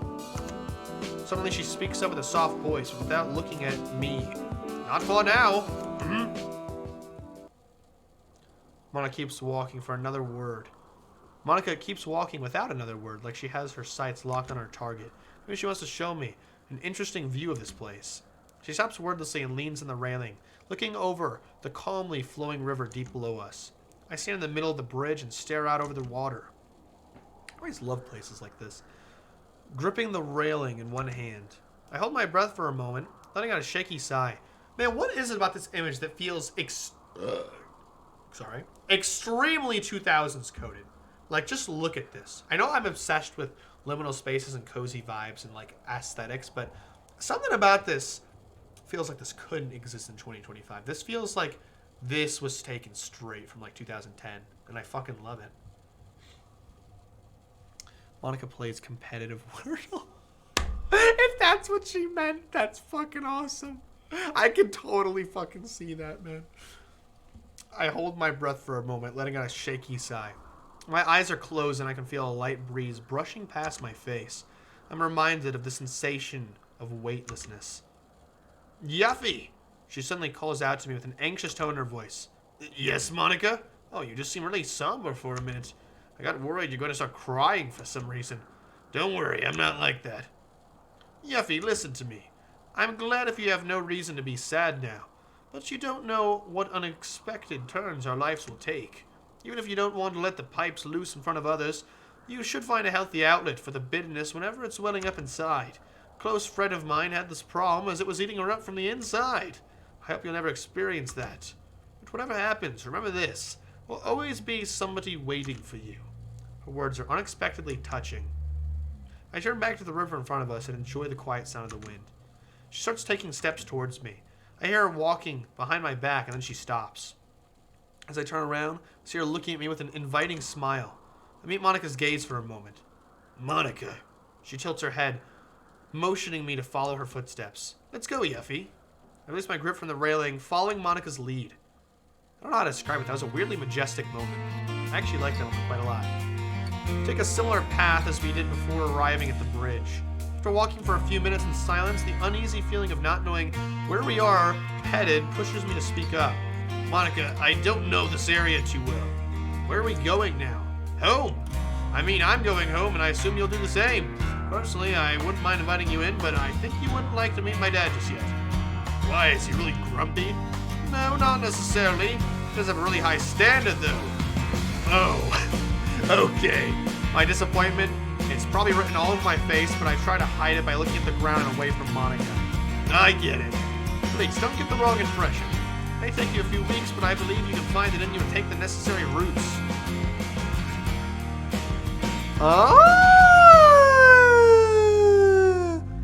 That sounds totally confusing, maybe even cryptic. I look back at her with a puzzled look. What are you hinting at, Monika? Oh, self-improvement. You seem like a nice guy, but he doesn't like guys who are simply nice. Doesn't mean there aren't anything wrong with you. Doesn't mean there's something wrong with you. Just developing new habits like working out do make a difference. Even if you don't see the results right away. Crap, she saw right through my bluff yesterday. This is so awkward.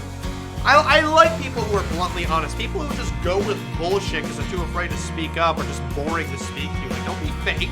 If you know I'm lying to you, which I don't normally ever lie, frankly, but unless it's something really stupid, just fucking call me out. Please call me out. Don't enable, bullshit and lies. Please, Monika, be a genuine human like Monika. I appreciate that. Coffee says 256681. That is referencing to. This is so awkward. Maybe this will help. You're calling me fat. No, I meant. I rubbed my belly in a joking manner and changed my tone like I was talking to a kid. Don't listen to her, Mr. Chubby. One pack ab is just enough. Monika lightly pushes me on my shoulder and lets out a soft giggle. You're so silly.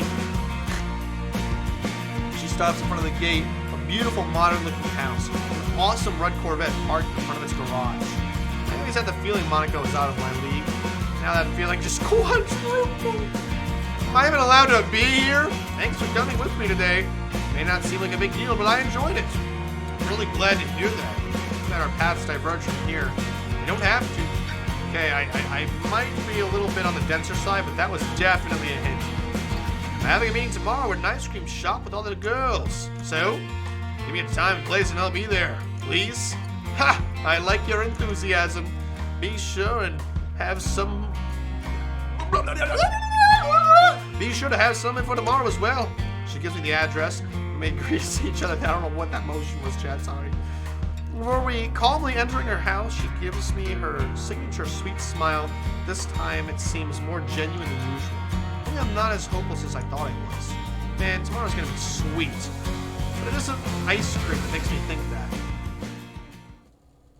I fucking love games like this, chat. I don't know what it is. I can't even put my finger on it, but I'm starting to consider just becoming like a visual novel tuber. You know, like fucking Fire Emblem and Steins Gate and Doki Literature Club and any other interesting, well, just story games. I just like story games.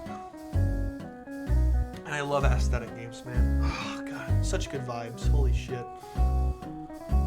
It's Friday, Friday, Friday. Actually, I really want to do more, so I'm going to. I hope you guys stay to join me. I do want to take a break because my body's falling asleep here, to be honest. I want to get more to drink, and I want to wash my face a little bit. It's a little late, but I'm considering doing more. And just to be clear, I'm still doing the Yuri route, but I think as soon as I complete the Yuri route, I'm doing the Monika second route on a second playthrough that she's hinting towards, so we can see the other things, because I really want to know. But I don't know what that like Jimmy McGill hand gestures was, sorry. But yeah, I will just take a break for a moment. So I'll be back in not very long, probably about 3 or 4 minutes. The sacred Monika route. It's sacred. I love it so much. I really want to see more of the Yuri route though, but we're gonna do the sacred Monika. The sacred Monika. That's what we're gonna call it. The sacred Monika route. Shortly. But yeah, I'll be back, chat. Just take a little breather.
I have no idea if that was longer or shorter than what I said, but I'm back now. I don't know why I'm still wearing my earrings, I just realized. It's kind of not comfortable. I usually take them off before streaming. Oh my god, these ones are fucking hard to come off. You probably can't tell what they are, but they're like a screw. It's like an actual screw in my ear, pretty much. Well, it's not real because I don't want to get fucking tetanus. It just looks like an actual screw. This is a present. Damn. Okay. Oh man, that new earring feeling. It's fucking hard. Jesus. These are a nice little Christmas gift. They're part of a package of earrings from my mama. Alright. And I will have to read your Christmas gift, Maz. Of the Bill Cipher book, which is pretty cool.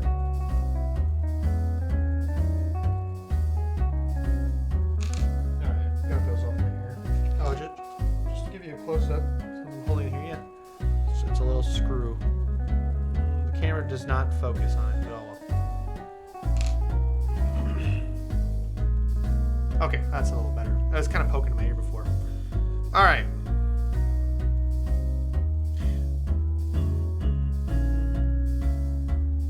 It's Friday. Everybody's looking forward to the weekend. I wouldn't go as far to say I'm not looking forward to anything, but up until a week ago, most of the days seemed like a blur, and often I wasn't even sure what day of the week it is. I don't know how much longer this will last, but I'm glad Sarah introduced me to her friends. I'm not invested enough in literature to join their club, but with all the new things that happen, who knows what else this summer will bring. There's definitely a kind of connection between me and Sayori. This will be a sort of revival of our friendship, or something more. Her and I had a great time together, despite the weather trying to get in the way. She was helpful, invested, and she even said we could continue our adventure. Now, I'm no rocket scientist, but these both sound pretty promising. However it goes, however it goes, it will only go forward if I actually reach out and take the opportunity with my own hands. After all, doing nothing didn't get me too far, I feel.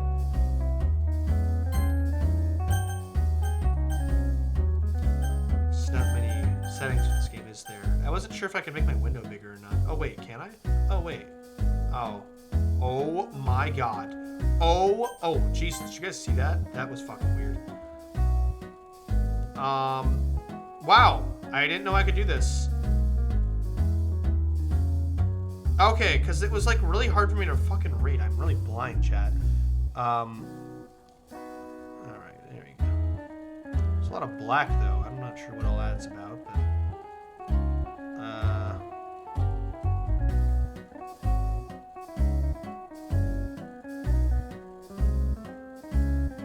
Ultra expansion, yes. It should be more HD on your guys' end now. If I can whatever, I think this looks fine. Right? Yeah, that looks good. Alright, cool. And we're back. However it goes, it will only go forward if I actually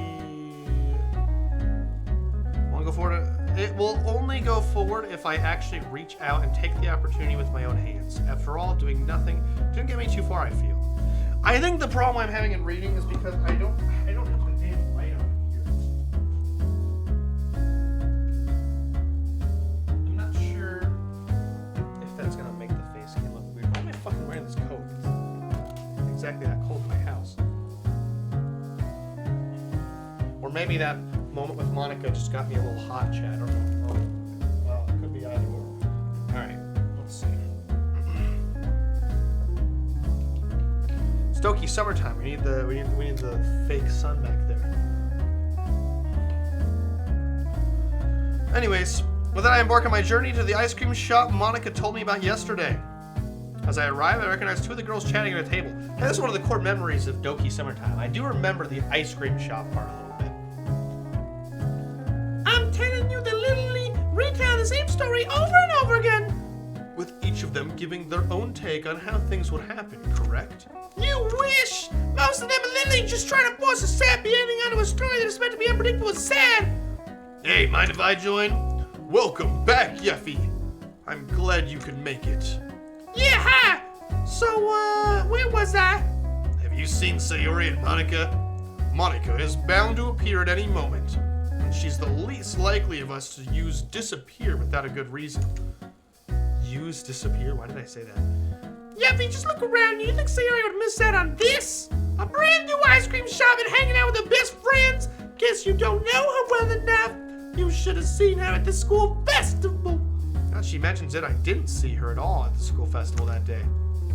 I doubt she was avoiding me. We probably just visited the stands at different times. What do you mean? We barely finished our performance. First thing on our mind was, can we go to the cafe now?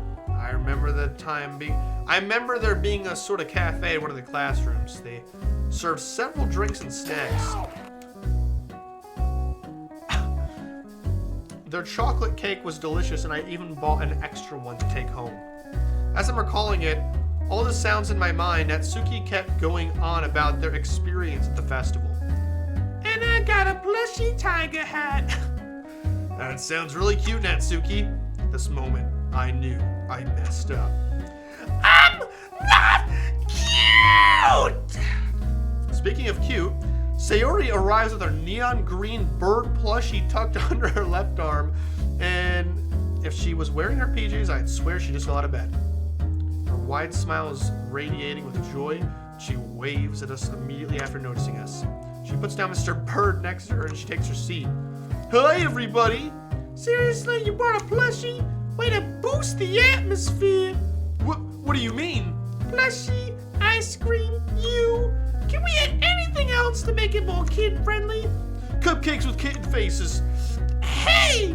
Anyway, why are you late, Sayori? I love Sayori. And when I first played this game, I always said my favorite was Monika and Yuri, but I think Sayori I like a little more. Wait. Peak game capture? Oh, what the hell? Wait. I just realized you guys aren't seeing it. What the hell? Oh no! I have no idea what's happening. I think I have to restart it. Let me try quitting out of this. I am not really sure what happened there. Let me try that again. I'm sorry, I didn't realize it was down on your guys' end. Oh, somehow I didn't see you say this game isn't capturing. I just heard the sound. That's my bad. Okay.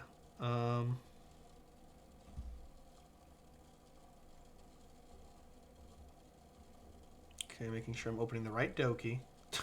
I have so many installations of Doki on my computer. It's kind of ridiculous.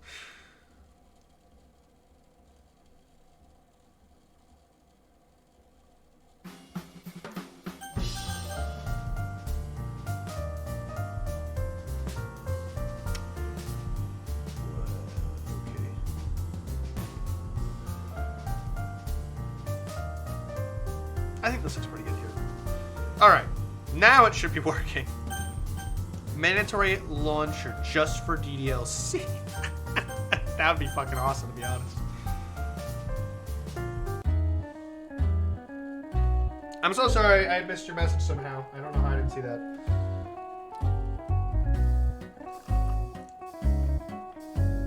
Okay. Do I need to have a talk with you about oversleeping again? Natsuki immediately cracking her knuckles, but in a playful manner. Well, I was just about to sit home to leave, and then I accidentally... She mutters something under her nose, but with a sneaky smile curving her face. You accidentally what? The whole thing! Sorry, could you clarify what it is you accidentally did? Well, I was just holding it in my hand, and then I... Welcome to the Stone Cold Steves! What can I get you? Ice cream! We look behind us and see the one greeting us, an all too familiar person. Ah, you thought it was a waitress, but it was me, Monika! He gets a chuckle off Natsuki and Sayori, but the joke seems to have flown over Yuri's head. That's on character. Oh, I think Yuri would like JoJo's Bizarre Adventure based on the shit she likes. Hello, Monika. If you're the waitress, not getting a joke is one thing, but taking it seriously is a whole new level. I have one request. Please, can you make Natsuki read a book once in a while? Damn, she was hiding her power level. Shut up! Oh, even your jokes sound like a quote from some novel. You don't like to read books, Natsuki? Of course I do. Well, up to you. I just don't read them super seriously. Unlike some people here, Yuri only wants one thing, and it's freaking disgusting. I concur, Natsuki. As I just demonstrated, I am fond of the occasional, how you say, banter. Whatever you say, Princess of Darkness. I actually like that. Huh? Nothing! Didn't you want to continue the topic from a minute ago? Oh, yeah. What was the topic? We were dissecting the various aspects of stories written by hobbyists we read on the internet. Yep. You know I'm not crazy about good grammar, but some people are really this bad at it. Some people can't help it, Natsuki. I don't know why I gave her a completely different voice for one fucking line. You've heard of proofreading. Monika looks away and lightly shrugs her shoulders. I wouldn't want to start an argument about grammar either. Regrettably, I have to agree. Publishing a work of such low quality tells more about the writer herself or himself than the characters in the story. So yeah, I could look past that. Then here's the stuff that just doesn't make sense. Character says some sad stuff and she's grinning like a carved pumpkin lantern. But when somebody literally says, sigh, how hard is it to write, she sighs, etc.? That is quite the amateur mistake. I feel like this game is like self-degrading right now. Princess of Darkness? You're gonna get scooped like in FNAF 5, bro? That's funny. If I may add, I read horror iterations of that one specific story. They make inordinate variations of it. Apologies in advance, but there's a fine line between horror and a parody. Throwing in cheap scares just for the sake of it is even worse than not having them at all. It's like trying to build atmosphere by haphazardly painting a small room red halfway and filling it with an extremely strong, musty smell. The only way that is scary is if you prepaid for renovating that room. You realize that a very stressed sigh. Damn, look at her from this angle. I gotta say, she looked good in them jeans, girlie. I'm sorry, I'm finished. I don't get what you two are talking about. Sigh. Bruh. She definitely has a princess. She definitely a princess of darkness. Oh yeah, for real. The three girls laugh at Yuri's remark. If jokes were airplanes, this place would be an airport. Come on, girls. It's not like any of us had such a great deal of success when we tried crafting our first stories. Just remember when we started sharing poems. I loved reading everyone's poems. Wish mine was as good.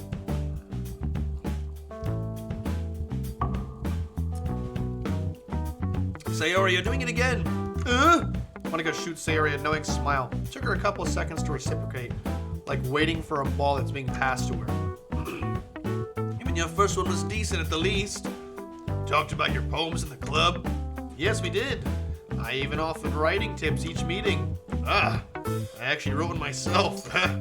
What? Yuppie's own poem? Would you mind sharing it with us? That is, if it's not too much to ask for.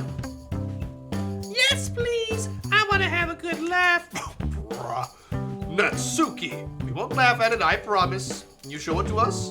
I'm warning you now, it's pretty short. A short and simple one can be just as good. I agree. It's your technique that matters, not the length. This is my poem, Lava Chicken. Lava! Chicken! Steve Lava Chicken, yes, crazy as hell! I had to. Thanks, Coffee, for that. I'm just glad you're trying, Yuffie. Can encouragement feel insulting? Also, ignore me for being horny, but holy shit, look how fucking thick her legs are compared to everybody else's, bro. Like, they look tight on her. They're not like, okay, you can see wrinkles over here on Sayori's and on this one, but look how fucking tight her jeans are, and they're still thick as fuck. I just had to get it out, chat. Why do I feel like we're not talking about my poem anymore? Oh, shit. Put my hand in the jeans and pull it. Here it is. I first take it to Monika, then Sayori, then Yuri. What's so funny? Yeffy, this is the poem you wrote. I don't know how to break it to you. Yeffy, poems aren't just words we like. Is that the what he wrote? What? I put my phone back into my pocket. They're probably just saying they don't mind if it's short to get... I put my phone back into my pocket. They were probably just saying they don't mind if it's short just to get me to show it. That's enough, Natsuki. Let's not demonize Yeffy so quickly. He could be a misunderstood creative genius. What's that, Yuri? Did he pick your favorite words? Anyway, why don't we go and buy ice cream now? Ice cream! That sounded so much like Patrick Star. Holy shit. I just realized that my light over top wasn't on until now. Sayori, please don't scream next to my ear. Sorry, Yuri. Sayori whispers with a playful expression on her face. Ice cream. You walk over to the display and browse the huge selection of ice cream flavors. Yuri glances over all of them, including the extra ones we can get, and talks to the shopkeeper with a clear idea in her mind of what she desires. Natsuki and Monika are still browsing.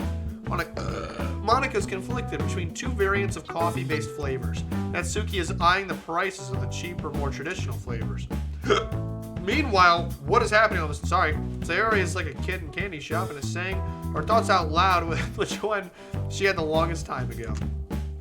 Bliss, contamination, email, infinite whisper, precious, forgive, wrath, melody. You know, I'm not gonna lie, what Yuri was saying, I kind of like when you just like barrage somebody with words. And it's like Monika said, because honestly, a lot of Monika's poems include just a bunch of seemingly incoherent words, but the loose connection between them and the you know, connotations that our brain has with certain words can evoke feelings, like that one that Yuri has in Act 2, where it's just a bunch of fucking weird words about like moving eyes, a clock that never stops ticking, a cloud that stops moving in the sky, an arc that like sometimes it's just like, holy shit, a barrage of words can work if done correctly, but obviously MC's just picking a bunch of random words and putting on paper, but that's a funny meta joke, I'll admit. Debating with herself if she should listen to her tummy or her mind. I have a feeling I know which one is winning. As I'm about to pay for my order, Monika slides up behind me and talks to me in a hushed voice. How about you get the tab for all of us, Yeffy? Yeah, about that. No? She lets out a chuckle. Not today, Monika. She'd think I won the lottery? I'd fundamentally change things, not just be a convenient way to pay for sweets. After we all placed our orders, we sit down at our table. However, Monika doesn't have any ice cream. On a diet, Monika? To the contrary, I'm having a cheat day. I'm not supposed to cheat, I know, but I think it's just sort of a guilty pleasure. It wouldn't hurt us from this time. Everyone starts munching down on their bowls of ice cream. Chat, do you guys like the Monika voice? I'm going back to the classic one. Do you guys want me to give her a more genuine voice instead of the silly whatever the British voice I've been giving her is? I could do a more like legit Monika voice, I don't know. Yuri and Natsuki carve small bits off, but at a noticeably different pace. Sayori is at it like she... What's wrong, Sayori? Brain freeze. Like she forgot it's not a good idea to rush it. Sure, genuine? Alright, let's do a legit one. Meanwhile, I'm just doing it Yeffy style. You know how it is? Me? Even if the ice cream tastes worse with a joke like that. Waiter, your order, miss. Okay, I'll just do like a, I don't know, like if I voiced her like if she was an R&R character, which I obviously can't change my voice to be female, but you know, close enough. I imagine she just talk like genuinely and with good diction because that's the type of person she seems like, so I'll just talk kind of like that as much as I can. Thank you. That's huge. what popped on screen for a second and said, what is she?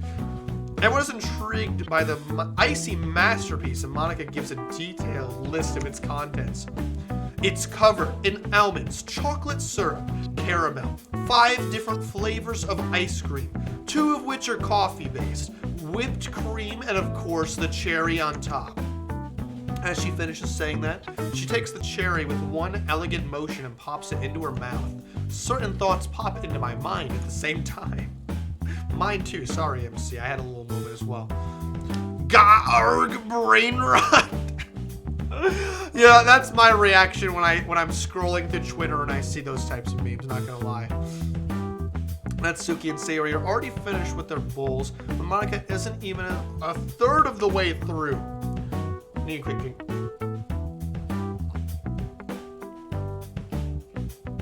If you're wondering, I got the hot apple cider tonight.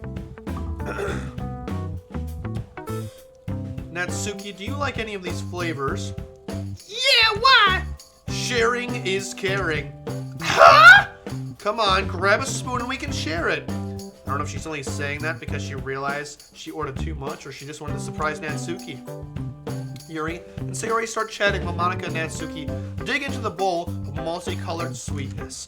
You know, Monika's sharing because of the things we know about Natsuki being a little malnourished, is sweet, but also not just a sweet thought because DDLC Plus kind of confirmed Monika is aware of all of these things. Actually, in the original game, she even said that you know, they feed her in the club.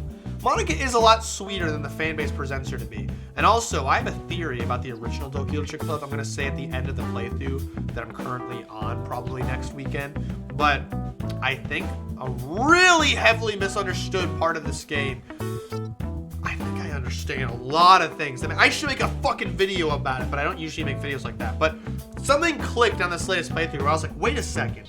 Everybody always like looks at it in this very specific way, like the game was all being tailored by Monika or something. But I don't think that's the way it was supposed to be interpreted. I think much like some early FNAF theories, people were just looking at it through a certain lens and hearing fan theories and assuming that's what the true story was, when in reality, I think the game is called Doki Literature Club, and I think the Literature Club itself is the antagonist. I'll explain what I mean at the end of the other stream now. Sorry, Yuri Yapinator took over my soul for a second. Okay, everyone. I'm full. Everybody laughs. That's not really what I wanted to say. It just came out. So would anybody like to play the acronym game again? Again? Yeah, but not today. How about you, Yuri? It was rather enjoyable last time we played, so I'll take part. Well, I for one am in the mood to play it at least once. So, Yuffie, let's get started. Hell yeah. It's just these two. Oh, I have to pick between these two. Well, we're on the Yuri route, but you know how I feel about Monika, baby. You know, girl. You know, look at your little smile. Look at her little jeans. Ah, it's lovely. All right.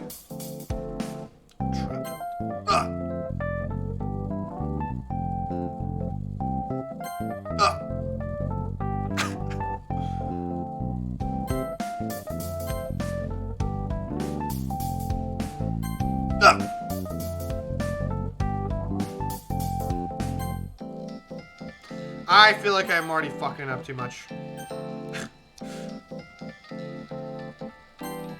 Good. Kiss, hug. Yes.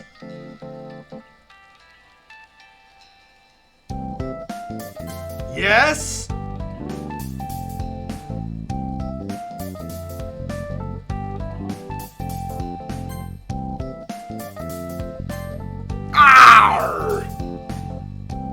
Wait, why am I going after Monika, chat? What am I doing? Oh, subconsciously I was doing it. Sorry, we're supposed to be going after Yuri.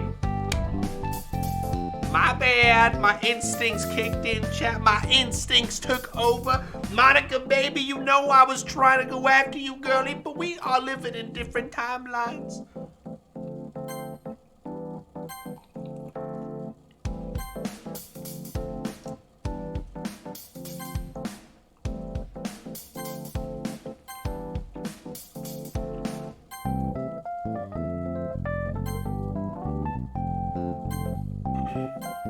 That was definitely Yuri. She's much easier than thinking about Monika, I'm not gonna lie. Monika's a little complicated to understand. Bro was lacking on stream. There he goes.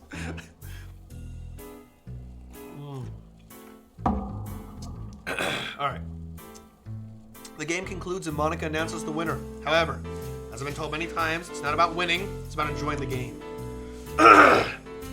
Judging by her lively expression, Yuri definitely enjoyed the game. It looked like some of my guesses really sparked her interest. Oh no, I just looked over. I'm so sorry. Oh no, oh no, oh no, Monika, I'm so sorry. She was so pissed. Look at her face. She's like, are you fucking serious?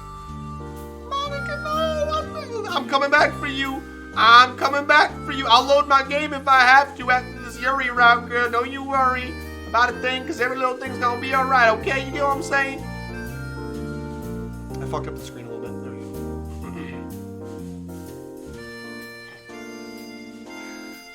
Monika, now you die. Monika, you died. Yes, yes. You guys both have the same thoughts. Oh, man. Just like on Monday, Monika, stop looking at me like that. She became more and more enthralled as I made my guesses. Monika, please stop looking at me like that. However, there's a strong hint of curiosity in her eyes today. That was fantastic. Thank you for the opportunity. Monika has a stern look on her face that I haven't seen before. I mean, it's just a game.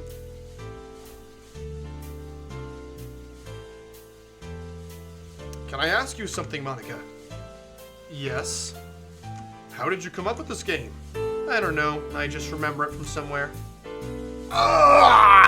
She's pissed at me. I'm so sorry. I'm sorry, Monika. I know. I don't want to. They made me go on a date with you on the second day. I wasn't.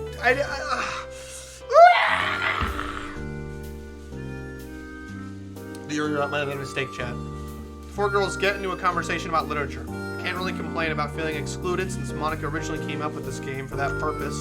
Random thoughts start to cloud my mind as I space out for however long. I've already lost track of time when I suddenly hear the girls laughing about something. I decide to listen in with the hopes of actually being able to contribute a few meaningful comments. I kind of like the... Oh. It's kind of like the story behind the story you are reading. Do you mean like the stuff people do behind the scenes? No, Yuffie.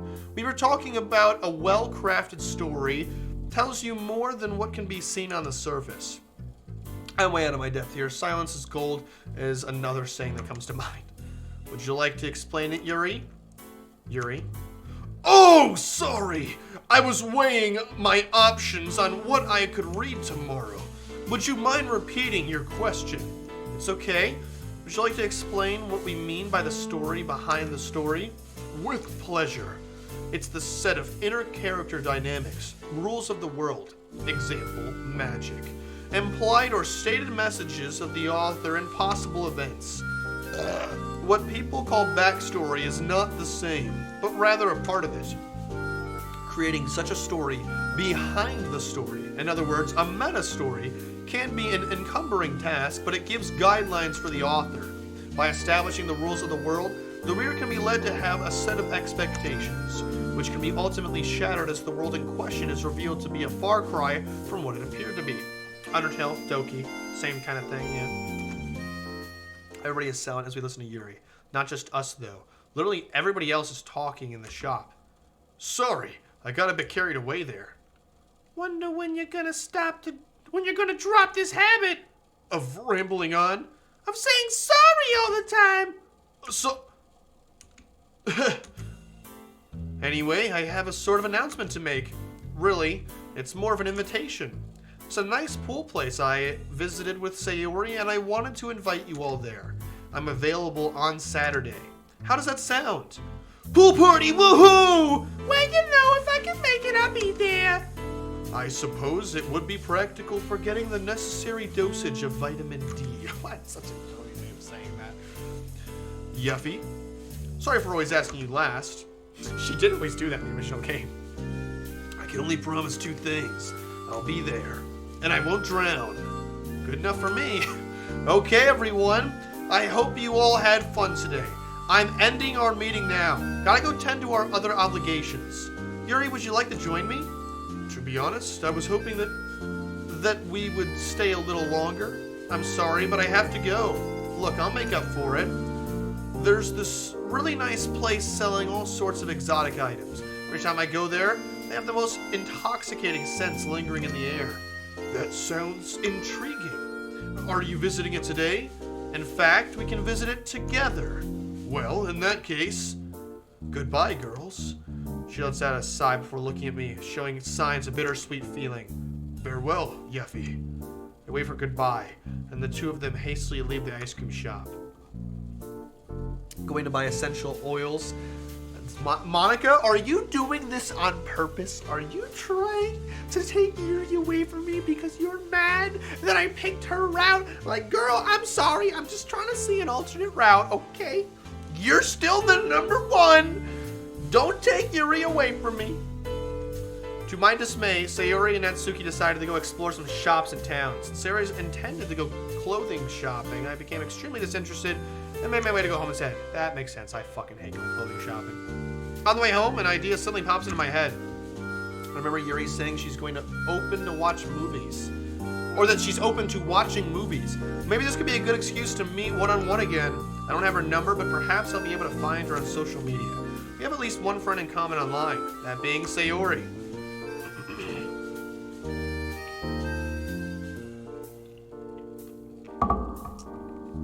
It's late evening now. I should be going to bed.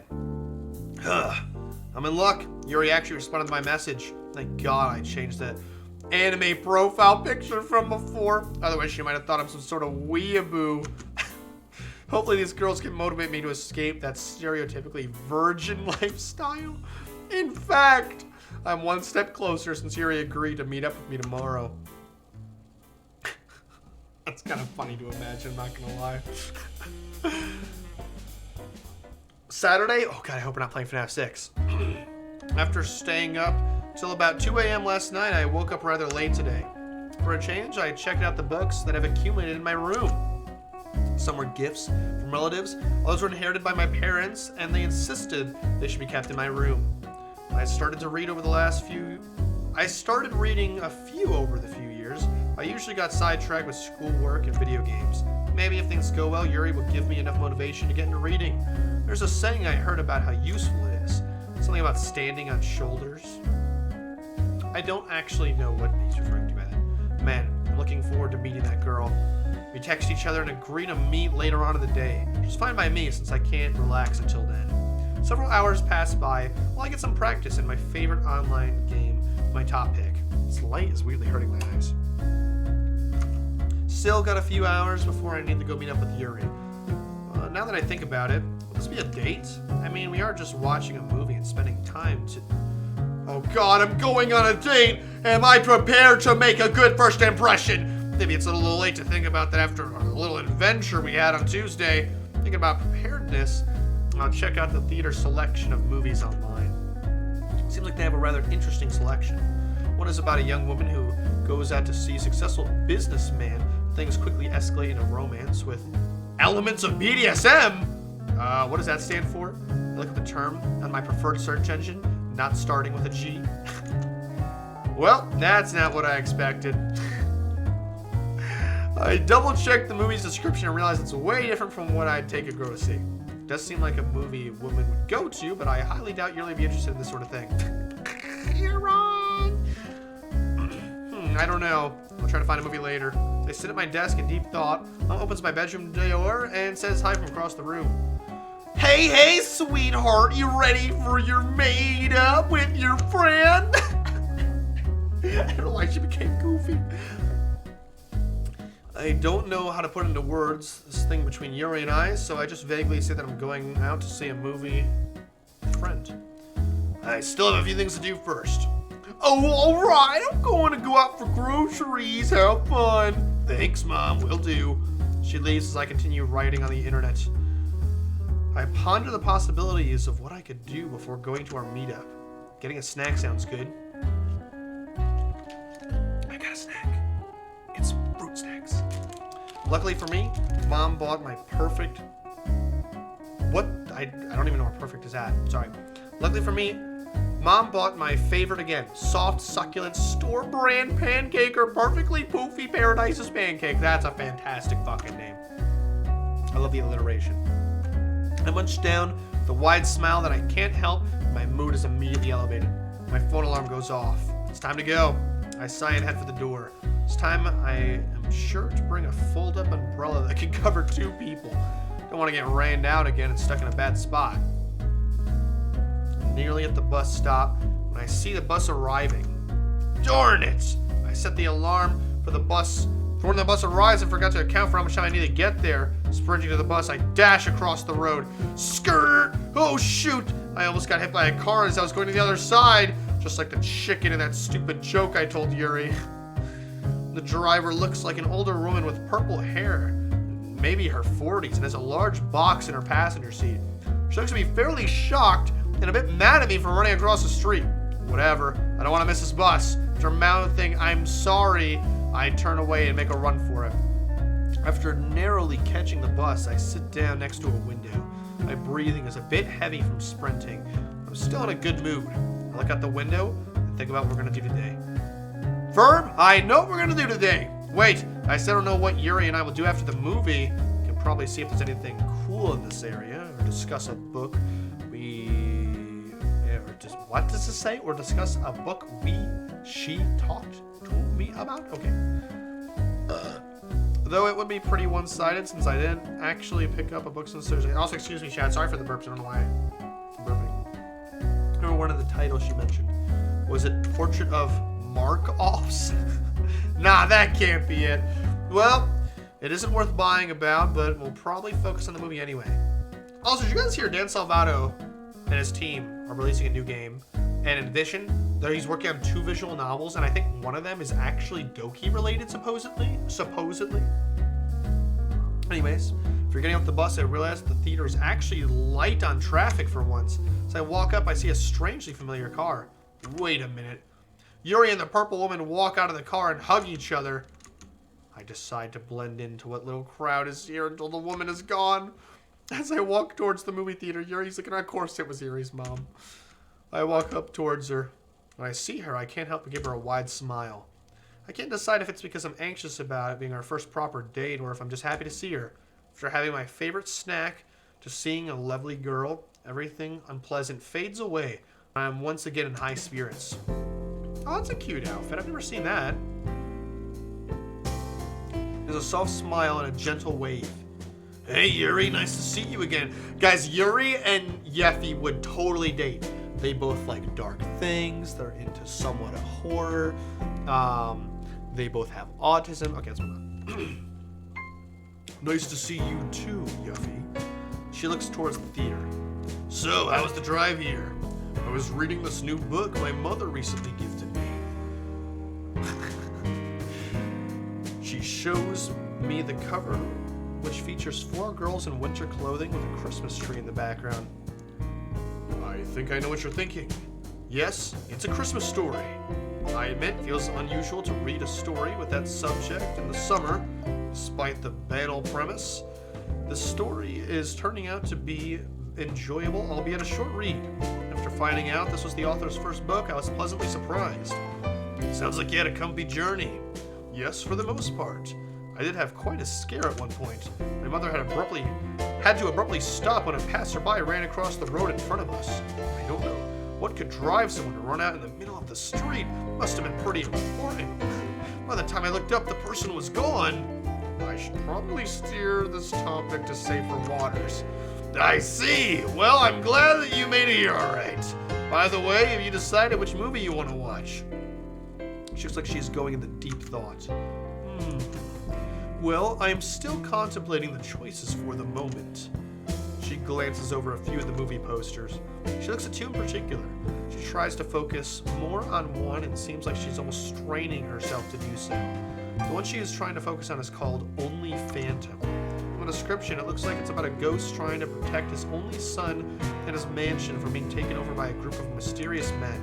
There are probably some fights in it that are interesting. Like Yuri may like the horror vibes I'm getting from it. The other one that she glances is a poster of... Oh, it's the movie with BDSM. I did not expect that. Maybe you should check the description underneath the poster. It's basing it off of the pictures alone. You're... Look at the fish! She's biting her lip! What do you mean? Yuri? She started to slightly bite her lower lip. She looks really cute when she does that. I reach out my arm to grab her shoulder, catch myself and remember that she was startled last time I did it. She was deep in thought. Instead, I decide to step closer to her and point to the poster for Only Phantom. She stirs slightly but doesn't jump like she did before. Oh, yes, the Only Phantom looks interesting. She seems to be genuine with the statement, although her face is slightly red. She definitely wanted to see the BDSM movie with her. She wanted to be like, you see what's going on here, Yuffie? And then her hands on the side, she's like... Anyways. What's poppin'? Hey, yo! Ooh, yeah. Alright. I'll grab the tickets then. I walk up to the counter and pay for both of our tickets. Maybe she didn't read the description after all. No. I'm probably missing the actual reason. I don't want to assume such things about her and her interests. When I walk back, she gives me a gentle smile. Shall we go in? Sure. Oh, this is kind of a cool looking background, actually. We start walking towards the corridor leading to the theaters themselves. The scent of buttery popcorn fills my nose. My mouth waters as I look up at where they make the food. Yuri, I brought vapes too. I can see it. I have a wide selection of snacks and meals. There's sweets like cotton candy and crepes, while the iconic popcorn has multiple flavors. You know, my French teacher would have been pissed at me for pronouncing it crepes, but whatever. Yuri, didn't you say you like crepes? I do, but I don't feel like having it today. Okay. The popcorn, maybe? Yuri ponders for a moment as we hear the kernels popping rhythm inside the machine. Yes, preferably salty. Well, I hope I don't make her salty too with some stupid blunder. Go up front and pay for a large bucket of popcorn. On the way to the theater, I see a large group of women going into the other movie available. Jeez, barely a guy among them. I made the right call by going with the ghost story. On a diet, lol. We walk to our movie starts. Fortunately, this particular theater looks empty. Hey, Yuffie, do you want to sit in the back? Why do you want to sit in the back? I have a suspicion in the back of my mind, and I want to be both confirmed and be disproven at the same time. In my experience, the speakers can be quite loud up front. Oh, I get you. We can do that. We sit in the middle, the last row. Yuri to my right. As the camera moves to the scene of a mansion, we hear an old man narrate his story. He used to live in this house back when he was alive with his wife. He went on to build fortune by starting up and expanding companies. At the end of their 30th anniversary, the man gave his wife a diamond-encrusted knife with a smooth platinum handle designed to be held comfortably in one hand. Old man, it's one of a kind, just like you, my dear. I look over at Yuri and I'm genuinely surprised at what I see. Her hands are tightly held to her chest, right over her heart. She cracks a brilliant, bright smile that glows in a more alluring way than any movie screen. My heart starts beating harder. My breathing accelerates. My head feels like a wave of fuzziness is washing over me. I see her leaning forward slightly, smoothly parting her hair from her eyes as she looks toward the flashing screen. I see her eyes with the scene, and on a closer look, I notice that her eyes have a brilliant, deep violet. They seem so bright and full of passion. They almost look like shining stars that can make wishes upon.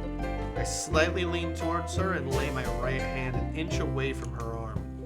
As I get closer to her, the scent of jasmine oil and a subtle hint of mint intoxicates me. Her lips are supple and have a slight amount of pink lipstick. In return, I return my attention to the movie. As much as I'd love to stare at Yuri all day, I want to be able to talk about the movie after we watch it. Then Eric continues to talk about the wife. She loved the diamond-encrusted knife with elegant design and kept it in pristine condition. However, his wife later passed away, leaving behind her beloved knife. Not long after, a group of men arrived at a man's house trying to have a land donated to them, which the men swiftly declined. Excuse me. Tension continued to rise between the father and the son as they were unable to cope with the loss of the woman who was a wife and a mother to them respectively. One day, the old man's son walked into his father's office. The father confronted him, and his son lashed out, throwing the chair he was sitting on and stormed out of the office, never returning to it. The old man went after him, the pointed finger, and he spewed condemning words as his son left. Yuri raises her eyes as if she's reminiscing about something. That same day, as he was driving home, he was gunned down after being rear-ended on a back road. Suspecting that it was part of a mystery men, suspecting that it was the group of mysterious men, he worried his son despite their arguments, and he worried for his son despite their arguments and decided to protect him the best he could. After a while, on one dark and frosty night, the men cut the power to the mansion and broke into the family home while wearing animal masks. I'm thinking of Hotline Miami now.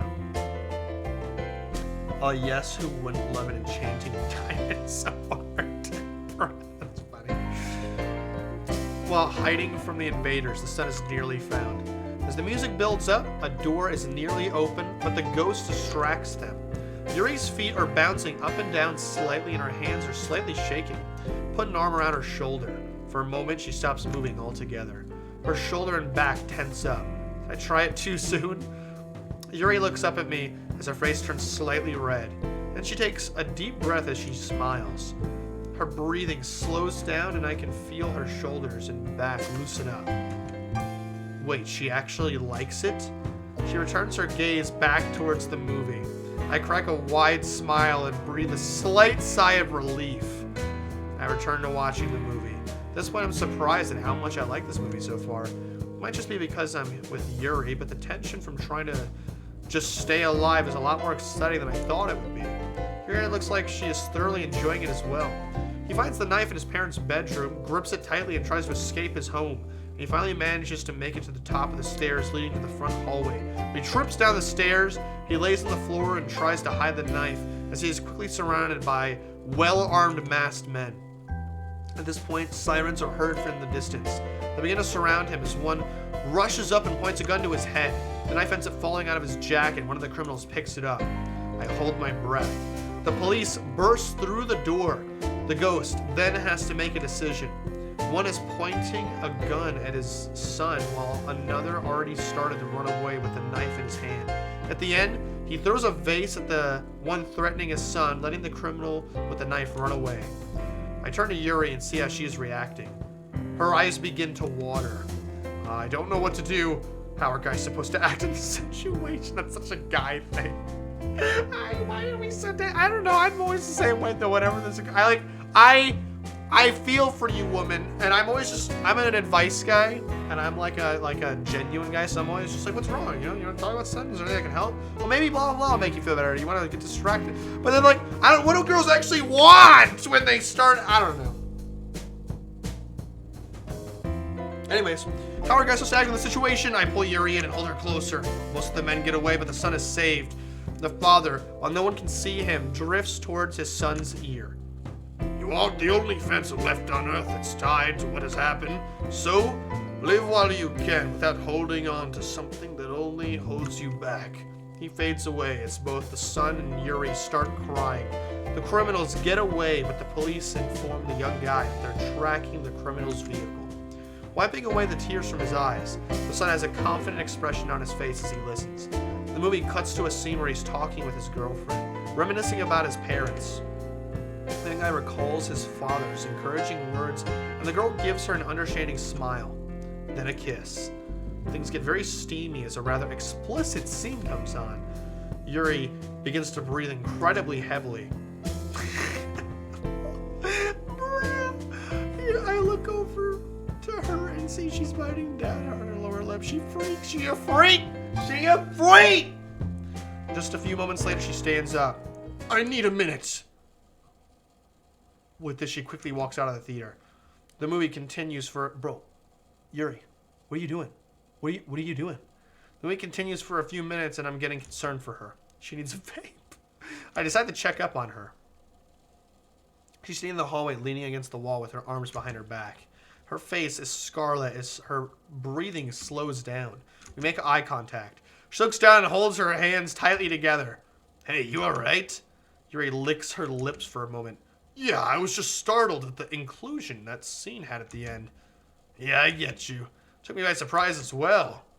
Yuri then glances at my lips for a split second, lets out a deep sigh, having a hard time pinpointing her exact intentions, but we should probably continue on with our date. Hey, you want to go walk around town? Yes, I could use some fresh air right now. But she's so horny, chat. Yuri's arms loosen up as she stops gripping her hands tightly together. At this point, it's turning to dusk outside with the lights of the city coming on and the stars begin to shine. Wow, these fucking backgrounds are so nice looking. They're probably stolen, but they're fucking really nice looking, man. Yuri on her last day of triple N, understandable. She's always on her last day. We walk out of the movie theater, and a rather chilly breeze passes through my clothes. I notice that Yuri is starting to shiver a bit. I walk closer to her and offer her my arm. Oh, I like the night version of the arm. She smiles as she locks her arm with mine. This helps us warm up and somewhat as we walk around. Thought pops into my head. Hey, Yuri. She looks at me with a slight yet glowing smile. Yes, Yeffy. I kind of like this movie, but I remember that you looked like you were in deep thought at certain parts of it. She looks away and lets out a quiet sigh. I was. The movie actually reminded me of various aspects of my personal life. She places her hand on the side of her face as she goes on. And the father and son were arguing with each other. Reminded me of how Natsuki and I can get at times. Her eyes then widen with her cheeks heating up. Not that we would get violent towards each other, of course. Yeah, I get you. When you're close to someone, sometimes you get into bigger fights that affect you more than you first think. Yuri's eyes light up. I notice that we end up walking a bit closer together. Something similar happens when my mom and I get into fights from time to time. She looks at me with eyebrows slightly raised and her head tilts slightly to my right. May I ask what about? Try and think of a way of explaining to her that I simply didn't like going out that much. She is more introverted. It's a bit risky, but I'd rather tell her the truth since I think she would understand where I'm coming from. During the school year, she told me to join a club and try to be more social. After a while, she ended up becoming more persistent with wanting me to go out and talk to people. It didn't feel right since I didn't feel like being forced to do things. She told me at one point I needed to get out of the house and do stuff away from home. Yuri holds on to me slightly tighter as another breeze passes by. She doesn't loosen her grip. I argued with her quite a bit, and things ended up getting a bit patchy between us. After she said she would let me buy as much Pancakers Perfectly Poofy Paradise pancakes as I wanted when I went out for trips, I caved in. She chuckles. My, you really do love pancakes, don't you? Well, I don't just love any pancake. If it isn't quadruple D's pancakes, quadruple P, wow, I saw what I wanted to see apparently. Quadruple P's pancakes, then it probably isn't on the same level. Again, she softly chuckles. I understand the sentiment. I absolutely love oolong tea and a lot of other teas simply aren't up to par in my opinion. Oh, but back to the point you had earlier. It can be rather difficult to interact with new people and leave your comfort zone. Yeah, I've been telling her just that. It started with small errands here and there going around town at first. One day I ended up seeing Sarah and Monika not long ago after getting used to going out more. I believe I understand where you're coming from. I used to have a hard time interacting with others or even talking much when the topic wasn't literature. Things started to change once I joined the literature club. Getting to know others helped me to learn how to communicate better. Although sometimes it felt like I took a step backwards when I had disagreements with Natsuki. She looks away. We ended up having more difficult fights, but over time we learned to accept our differences. Whenever we had a big fight, Natsuki usually made cupcakes and I made tea to apologize to each other. Now I think she is one of my closest friends. Sounds really nice, Yuri. Glad you have such close friends. I also learned how to appreciate conversations that were not as in-depth and complex. I have a habit of overthinking things and used to only aim for deep conversations with people, which typically meant that I had none, except with my family. And now here I am, talking to you about something other than literature. She seems to have grown a fair bit to get to where she is now. I don't mind deep conversations here and there. I have a clue what's going on. This is nice. I have to say the writing seems like quite an improvement from the first day. I wonder if the first day was maybe the first thing that the writer modded into the game, because the writing of this part seems really tight. The writing of the first day was fine. It wasn't amazing either. I actually really like this part of the game. It's funny. It's charming. It's very cozy. As we walk around town, we end up looking at different sites from buildings to monuments. We pass by the bookstore and see that they started putting up quotes about some of the books. One of them have a very ominous quote that I can't wrap my head around. Why are we still here? Just to suffer? That's fucking Metal Gear, bro. Every night, I can feel my leg and my arm, even my fingers, the body I've lost.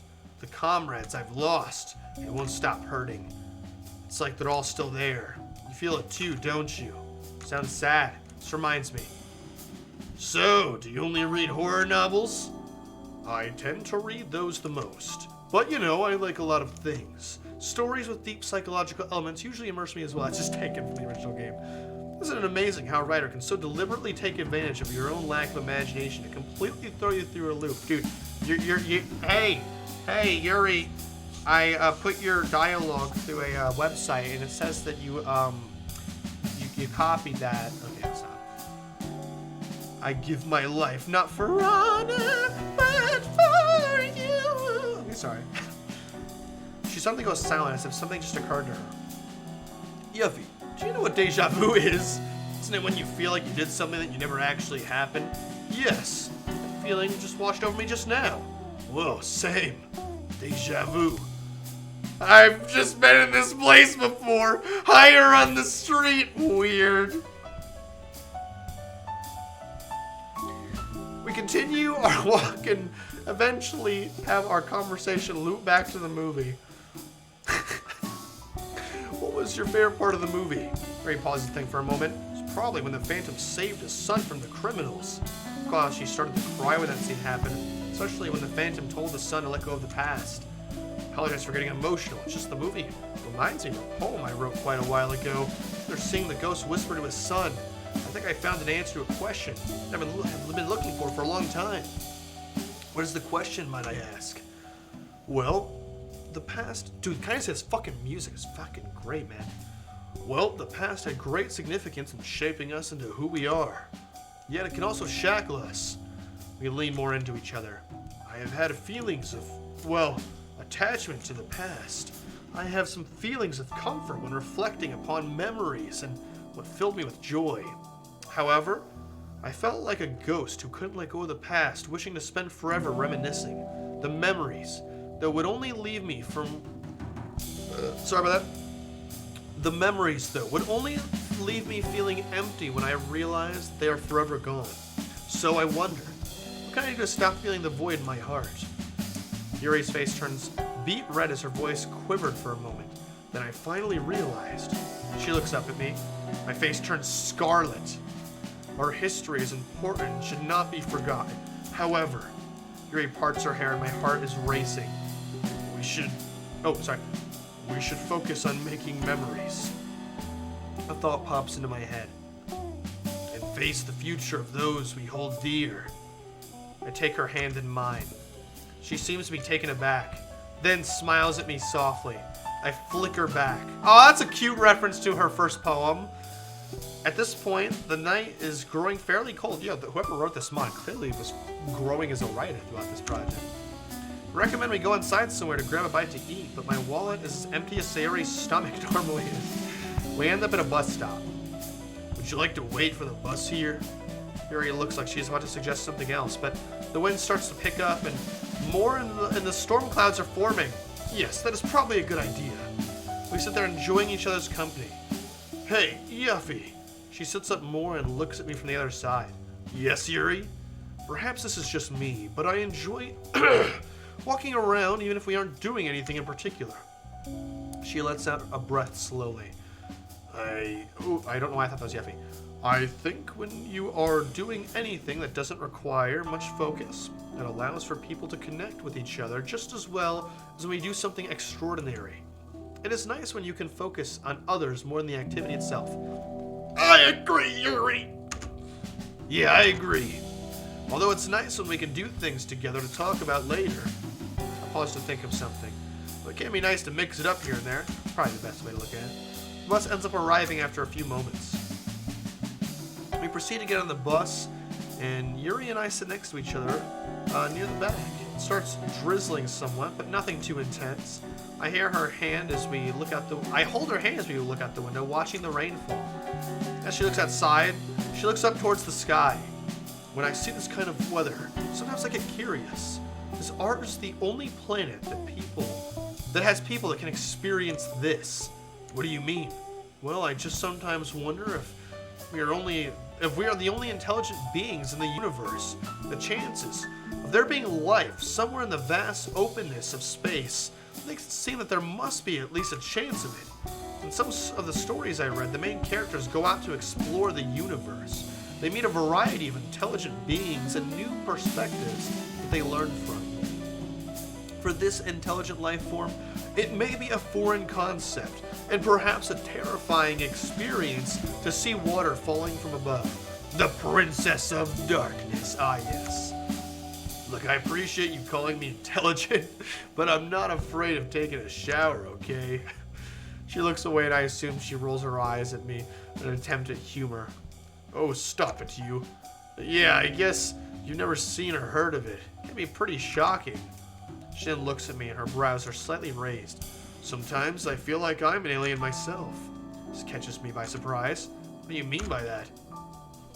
Although I said it before, it has improved since I joined the literature club. Sometimes I feel that I have trouble connecting with people.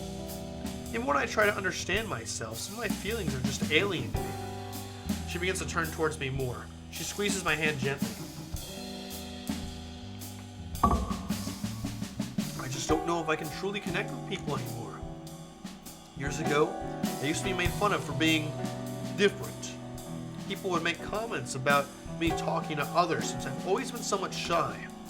When people stopped trying to talk to me and instead tried to provoke me in order to have me react, I closed myself off more and more. It ended up being in a loop of sorts. Yes, unfortunately. I'm still having trouble understanding myself through and... I'm assuming she meant through and through. Oh, sorry, through and these feelings. At this point, the wind is picking up, and it's starting to rain harder as we approach Yuri's stop. This is my stop. It's been wonderful talking to you today, Yuffie. As she starts getting up to leave, I stop her momentarily. Hey, it's storming out there. Pull out my umbrella. Do you want me to walk you home? Plus, I want to try and better understand what she means. I don't want to end the conversation with her being left to feel the way she does. Why, thank you. Would be appreciated since I forgot my umbrella at home. We get off the bus and we walk towards Yuri's house. Both of us underneath my umbrella. This is a lot more romantic than I was expecting. Hey, Yuri. We make eye contact. Yes. Taking a deep breath, I stop for a moment. You don't have to feel alone. I know that I haven't gone through everything you have, but you aren't alone anymore. If you ever want to talk to someone, even if I don't always get what you mean, I'll be there for you. Her eyebrows go up slightly and she pauses for a moment. She smiles at me and her cheeks turn rosy. Thank you. That means a lot to me. She takes a deep breath.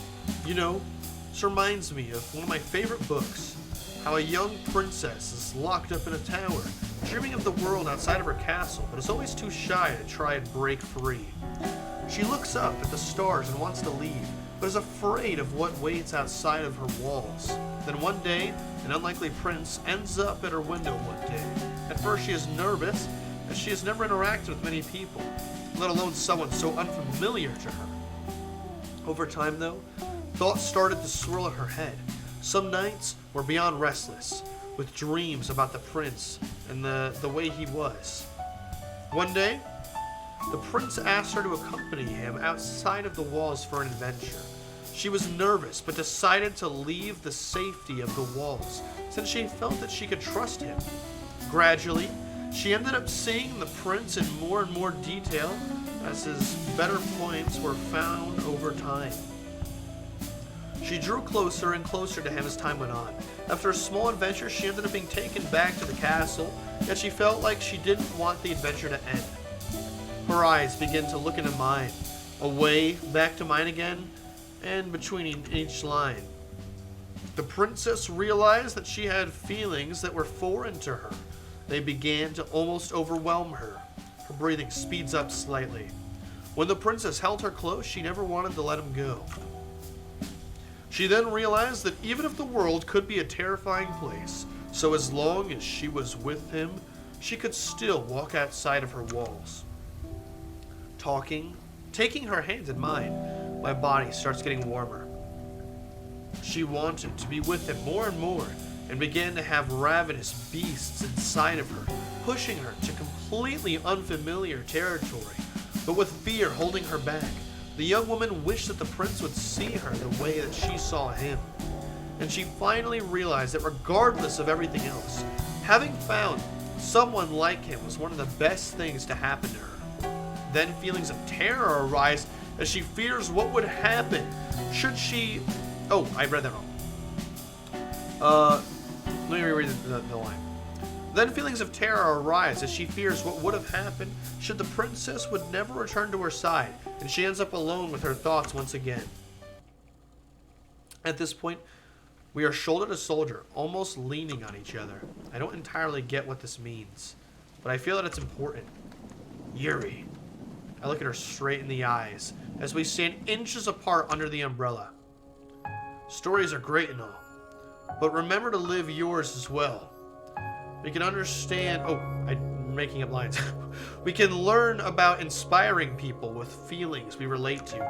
Just remember that even if the characters or stories or whatever ends, we still have ours to write. It's the same thing for our songs or movies or literature or what have you. I brush her hair from her face and she blushes bright red while her eyes light up. She ends up looking at me directly again, and we end up staring into each other's eyes. I feel my heart thumping out of my chest as I feel the warmth of Yuri's face. This just feels right. Our heads slowly move closer together until we are just inches from each other. Oh no, cockblock! Yuri, it's cold outside. Come on in. We turn around and I see a purple-haired woman standing with the door open. Oh, yes, Mom! Yuri's face is completely flushed. Oh, is this your boyfriend? Mom!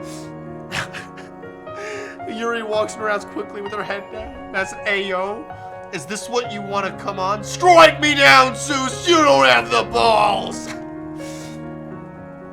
Yuri walks into her house quickly with her head down. You seem unfamiliar. Have I seen you before?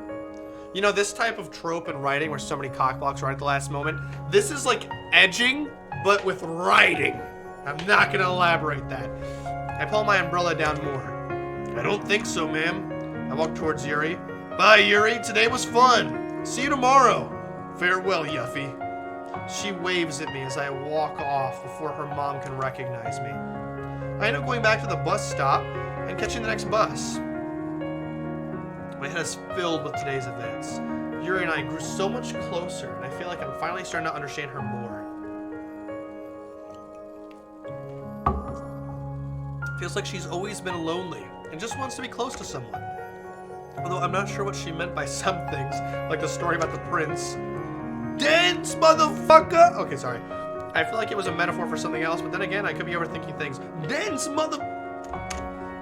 Either way, it just changed the fact that I want to spend more time with her. The bus ends up and I stop and I get off. Bro, he's so dumb. But that story was so sweet, like the whole day. This was a fantastic date with these. This reminds me why I fucking love Doki Summertime, man. I feel like all the dates were really good. The Monika one was really sweet. The Sayori one was hilarious and then got really emotional at the end. Man, Doki Summertime is it's a time capsule. That's what I'll call it. I returned home and set my umbrella down at the main hallway to dry off. Also, it's definitely a passion project, I can tell. I'm greeted by my mom in the living room. Oh, Yiffy, I didn't expect to see you back so soon. I give her a quizzical glance as it... Quizzical is... It's weird being used that way. I give her a quizzical glance as it isn't exactly super late, but still a fair bit longer than I was expecting. He forgot the quotations for this particular line, but I'm not going to judge. So, how did your date go? I never told her that it was a date. Wait, how did you know it was a date? She giggles a bit. Well, I was cleaning up your room when I saw you left your computer on a particular film on screen. Wait, what could she have seen? The only Phantom didn't exactly focus on romance or anything like that. What would make her jump to the conclusion that it was a date based on solely the... Oh. Oh! Bruh, that's funny. That's a funny way to end that day. Bro got nuked! Oh. Chat, if I'm not mistaken, this is the end of the run, isn't it? You guys want to just finish it? I mean, I'm also fine with heading off, but I'd totally be down to finish it. I'm pretty sure Sunday is where summertime ends. Finish it? Let's do it. I'm feeling the emotions. I want to do it. Don't laugh at me. I like to get into stories. I'm like Yuri. A week has passed since I first went to that pool with Sayori and Monika. Now, here we are. Yeah, this is the end. This is the end. Now, here we are again. Some day of the week, same location, same plan in mind, yet so much has changed. I meet 3 girls who are wonderful in their own ways. I also got to spend time with a friend who I assumed had forgotten about me. It's almost strange to think how big of an impact it had that I agreed to leave my comfort zone and go swimming with them. I'm not even any good at it, yet it turned out so well. Going to the gym on Thursdays was probably even farther from my comfort zone. Still, it was worth it in the end since they gave me an opportunity to get to know Monika better. I recall her implying our paths didn't have to diverge.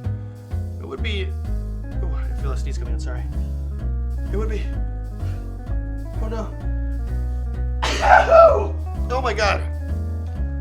Anyway. It would be nice to be friends with a popular girl like her, I guess. Nevertheless, my thoughts have been preoccupied by the things said between Yuri and I yesterday. Thank you. Said, done even. This feels sudden, but it was undeniably amazing to be so physically close to such a beautiful girl. That's such a fucking virgin way to say that. So physically close to a beautiful girl. Sorry. If she still feels the same way about me, I could be in for more than a little adventure. Maybe she'll get me into books. Yeah, that's a sweet thought. Maybe I will get her into something that we can enjoy together. Like video games. Oh, I thought I was going to say like movies. With all the items I need and an optimistic outlook in my mind, I believe I'm prepared for anything this day can possibly throw at me. As I did a week ago, I take the bus to the entrance. On the way, I'm looking out the window and my thoughts drift towards my expectations for today. I can't help it, but I remind myself to the fact that I'll see Monika in a bikini again. Still, it's not her who I'm looking forward to seeing the most. I mostly wonder what Yuri will look like in more revealing clothing.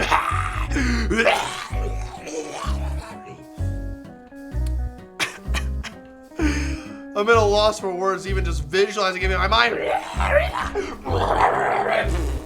Okay. One of the songs I was listening to on the way really got stuck in my head. It's part of a mix on the track list. It's probably called From Summer to Fall. I confidently walk to the entrance and wait for my turn to buy my ticket. The same employee faces me with the same listless expression, but I have a feeling this day is bound to be different from the rest. Going straight to the locker room after entering it is so much easier now that I know what it is. That soulless employee is just Scoot. He's just like, how come Yuffie got to be in this fucking mod and not me, man? What the fuck, man? He always gets the big titty goth girls and shit, man. What the fuck? Anyway. I need a drink really quick.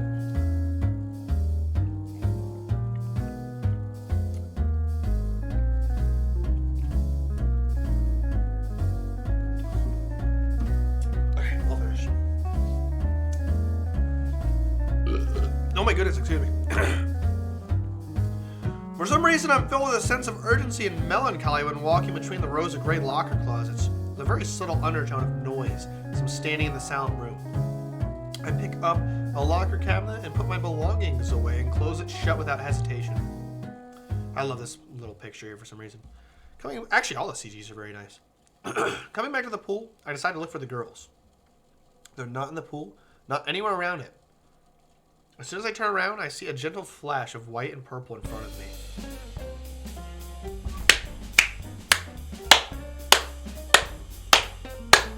Let me quote Ethan Bradbury.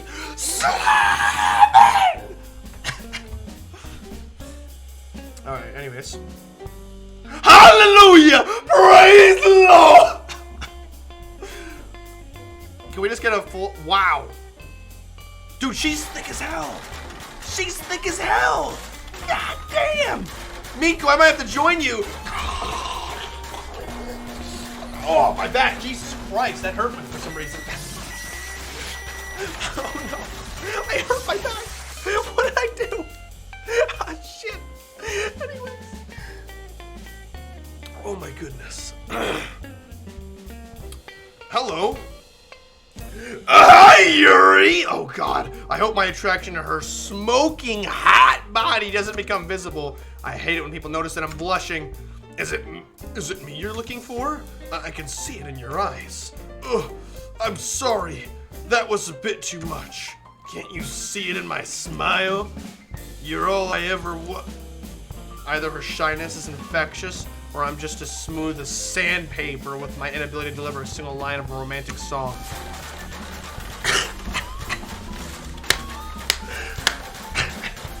Beautiful. Oh my goodness. Great, I made it. Both of us feel awkward. Oh, this is the most perfect time to unload, let's be real. Would you like to join the rest of the girls?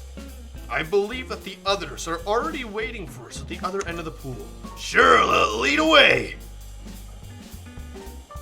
Damn, she looks even better from this angle. Look at this angle. Damn, you're look at that. Look at that little. Is my mouse on the screen? Look at that. How did I not see them before? I look over to check the location, but Yuri's elegant steps and mature figure keep my eyes captive. My thoughts begin to drift. She was rather shy when we met on Monday, but she seems to be rapidly opening up to me. Does she view me as the prince in the story she told me about? Speaking of, dude, I would never fucking believe a shy girl would wear this bikini specifically, especially with tits like that, but... Alright, Yuri. She isn't a kinky shit though, she's a freak! Can I be the one to help her feel an intimate connection to a guy? I wonder what... Excuse me. I wonder what it would be like to... Yuffie, are you coming? Yeah! Sorry about that. Maybe the heat hit me. Yes, well the chat sure was coming.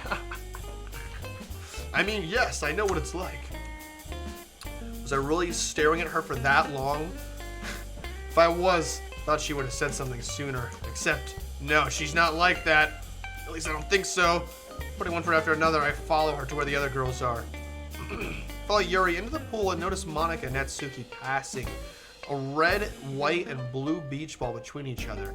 They look like they're having fun and are both fully engaged. Monika's athletic figure glides in the water like a dolphin. Meanwhile, Natsuki kinda looks like a sardine, but dives toward the ball as fiercely as a piranha. I can see it. Will they see me? Yes, I am fuming at the thought. Very true, Coffee, yeah. When they see me, they wave their hands at me. Seizing the opportunity, Natsuki shoots the beach ball towards Monika. It's a testament to her excellent reflexes. She notices just in time to pass it back to her. The five of us position ourselves so Yuri and I are close together, while the other two girls are about 20 feet, so about 5 meters, so about 33 bananas away from us. That's just a Yuri line. After a weak shot from Yuri, Natsuki wants to show off by hitting the ball way too hard. Consequently, the ball flies out of the pool and rolls away as it reaches a wall. That sounds so accurate. Like, that is something Natsuki would do.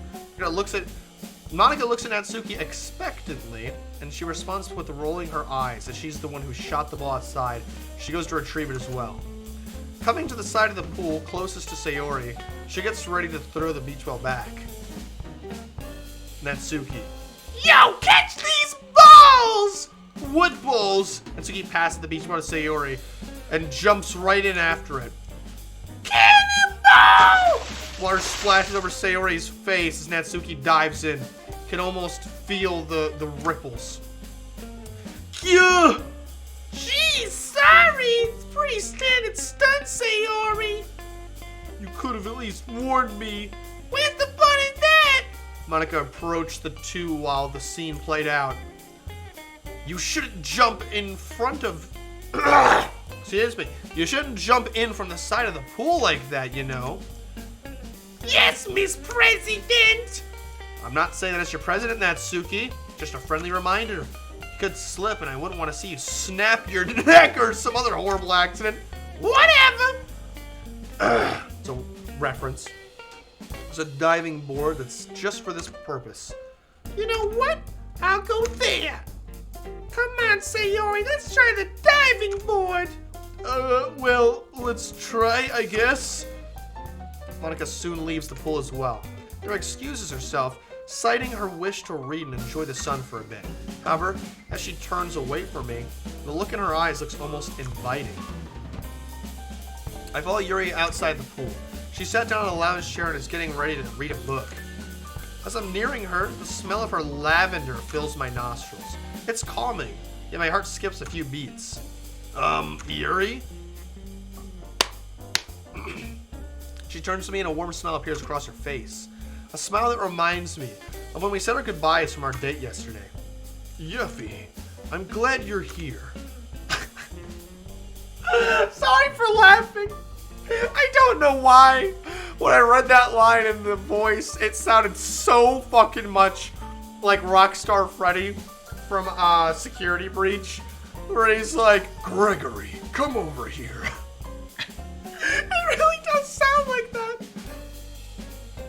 For a moment, I think of what to say before realizing I'm overthinking things. Again, is that so? I just thought I'd come and chat. That sounds nice. We lock eyes, but after a few seconds, she averts her gaze. It's funny. Just a few weeks ago, I was perfectly content indoors, mainly reading books I'd picked up. When reading, it almost feels like I'm part of another reality. Another reality? An author's truest measure of success is their ability to transport the reader into a world in which the story is taking place. To elicit true and complex emotions because the reader becomes so connected to the characters and the things they experience. Reality is generally defined as the state in which something is actually happening. In that moment, you as the reader are truly captivated and present in the world the author has created. Who's to say it isn't real?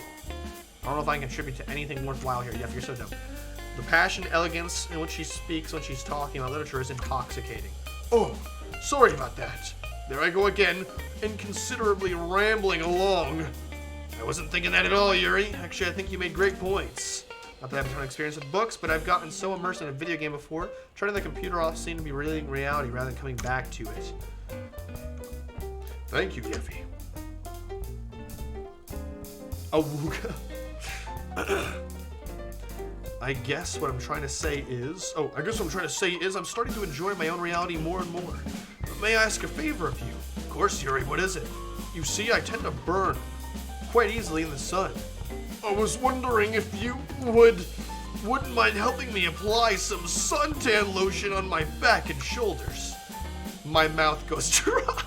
I just pictured like the SpongeBob gif with like his mouth gaped open and it's just like all fucking dried up. He's like, yes, I am fuming. That'd be Scoot's reaction. You just asked what I think she did? I mean, I know she did, but is this reality? Is this actually happening? Or maybe I'm about to wake up and realize that the past week hasn't happened. No, I gotta get a grip. A tender grip on her with lotion in my hands. That's crazy. Sure. I swallow my anxiety. Be happy to give you a helping hand. I swear that innuendo wasn't intended. Then again, so that everyday beautiful girls like Yuri asks me to help her in such an intimate action. Yuri calmly hands me a bottle from her purse. I can't help but notice a light pink... What? Oh, I can't help but notice a light pink come across her cheeks. I was like, what? The lotion is warm to the touch from the hot day. I evenly coat my hands and begin at the top of her shoulders. And she's gone. Her skin is as soft. No, where's my visuals? I'm kidding, sorry.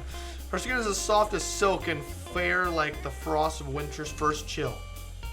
I slowly move down her upper back. My palms follow her curves like they were designed for this purpose. Damn. Catching myself getting overly excited, a feeling of awkwardness rushes over me. The mind is screaming something at me. Say something. Sitting by this pool reminds me of a sandy beach. But I don't like sand. It's coarse, rough, and irritating. It gets everywhere. Not like you. You're soft and smooth. I can't decide if that was cringy.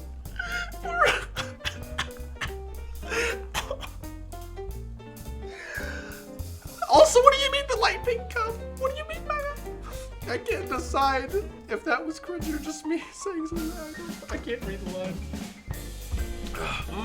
Did you say something, Yuffie? Phew. Nothing. I was contemplating your skin. It's beautiful, you know? Oh. Maybe someday I'll get to Yuri to watch that movie with me. I mean, technically, the originals are classics. Might as well start at the beginning if you're going to watch them the first time through. Star Wars. A burning heat emanates from Yuri's body. Is it because of the sun? It's just because of the sun, right? Come on, focus, Yuffie. I gently glide my hands to her lower back and start taking great care the lower I get. There, I think you're all set, Yuri. I promise you won't be burning in the sun today. Yuri is still for a moment. Then slowly she turns to face me. Her cheeks are now a faint red. I can't help myself. My eyes drift downwards. My heart rate increases. She's making a Monika face now. Worriedly, I look back to her eyes, expecting her to be upset at my immature behavior. She's calm. Her lips begin to part as if she's about to say something. Her eyes stay still, and a penetrating gaze for a few seconds. All right, who's gonna cock block us? Who's it gonna be? Monika, Sayori, or Natsuki? Chat, place your bets. I know someone's gonna cock block us. There ain't no way something's about to happen. All right. Holy shit, she has big ass titties. Monika, save us. They feel like minutes. Looking lower and lower. Ah, the classic cock block. Yuppie, what do you do? Ah! Monika, just now we weren't. Monika, Yuppie was just. We were just. It's fine, Yuri. It's fine. Just please find a more suitable place for. I look back at Yuri and see her extreme embarrassment at the situation. Before I can say another word, she swiftly escaped from the conversation. Sorry, I didn't mean to. Don't worry, I believe you, Monika. I'll go ahead and check up on her. You do that. We don't have all day after all. With that. Holy shit, these two get nuked. Bay's here, are you? Oh shit. Oh man. With that, I leave Monika behind and calmly head in the direction I saw Yuri heading to. Sure is a beautiful day, not a cloud in the sky. What could she be upset about? No, she wasn't upset. I saw her face. She seemed more flustered than anything. After talking with her one-on-one the other day, I thought I was finally understanding her. Maybe I shouldn't let myself get so physically close to her. In my defense, we only had one umbrella. But still. I swing the door open and enter the corridor that leads to the locker rooms. As I'm inside the building, I notice a familiar face. I can't help but stare at Yuri. She looks like something out of a dream. No longer in her bathing suit, she's changed into her white tank top and jeans. Does she want me to leave already? She might not be feeling well. Yuri, is everything okay? Yuri jumps with surprise. She must have been daydreaming. Yuppie, I was just wondering whether you would come looking for me. Yuri gives a coy smile. I feel something behind that smile. I just can't figure out what it is. Of course I would. You left in such a hurry and didn't come back. I wanted to make sure you were okay. That's really sweet of you, Yuffie. You don't know how much that means to me. To hear you say that. I stare intently at Yuri, unsure how to respond. Might always come looking for her. Any friend would do the same, right? Yuffie, do you feel it too? This heat. It's something new. Yuri's eyes are conflicted. It's as if she's not sure how to feel. Feel about what now? Yeah, come on now. She mean the weather outside? Yes, that's what she means. She means the weather outside. I wouldn't say it's anything out of the ordinary. This guy is so dense. Holy shit. I think I feel it too. The same coy smile makes its way into Yuri's face, and our eyes meet. Yuri's cheeks turn bright red, and she looks down quickly. When her eyes haven't fully left the ground, I see a small smile on her face. Should we make our way to the locker room? Do you mean the locker rooms? Check my phone while we're here. Do you need to check yours as well? She doesn't agree or correct me. Her gaze is firmly locked on the ground with the same smile stuck in her face. Sure, I bet we look strange standing here in this corridor. Yuri turns to face me. Her cheeks are blushed as the coy smile returns to her face for a third time. Her eyes motion towards the door of the men's locker room. Wait, did she just... No, I must be overthinking things. She can't be serious, right? Yuri, She brushes her hair behind her ear and looks down. A smirk appears out of the corner of her mouth. My mind goes blank. My body takes over. I push open the door. Anyone in here? Only silence greets me. I walk inside and hold the door open. Glancing around a bit more, there's no one else inside. I hear the door close around, and fearing the worst, Yuri pushed against the door. Yuri meets my gaze. We should... I stop, lost for words. Yuri's breathing quickens. The air fills with the sound of her breath. Her eyes meet mine. She leans forward and slightly from the door. I can feel the heat all around me. My heartbeat begins to race, along with my breath. Could this be the heat that Yuri was describing earlier? Instinctively, I take a step towards Yuri. She takes a small gasp for air, and her entire face turns bright red. But she isn't afraid. There's something new. Her eyes tell me it's okay to be a little scared. In that instant, time slows. I look at the girl in front of me. Her eyes illustrate her insecurities for me to see. She's completely vulnerable, but I can't help but feel that she wants me to understand.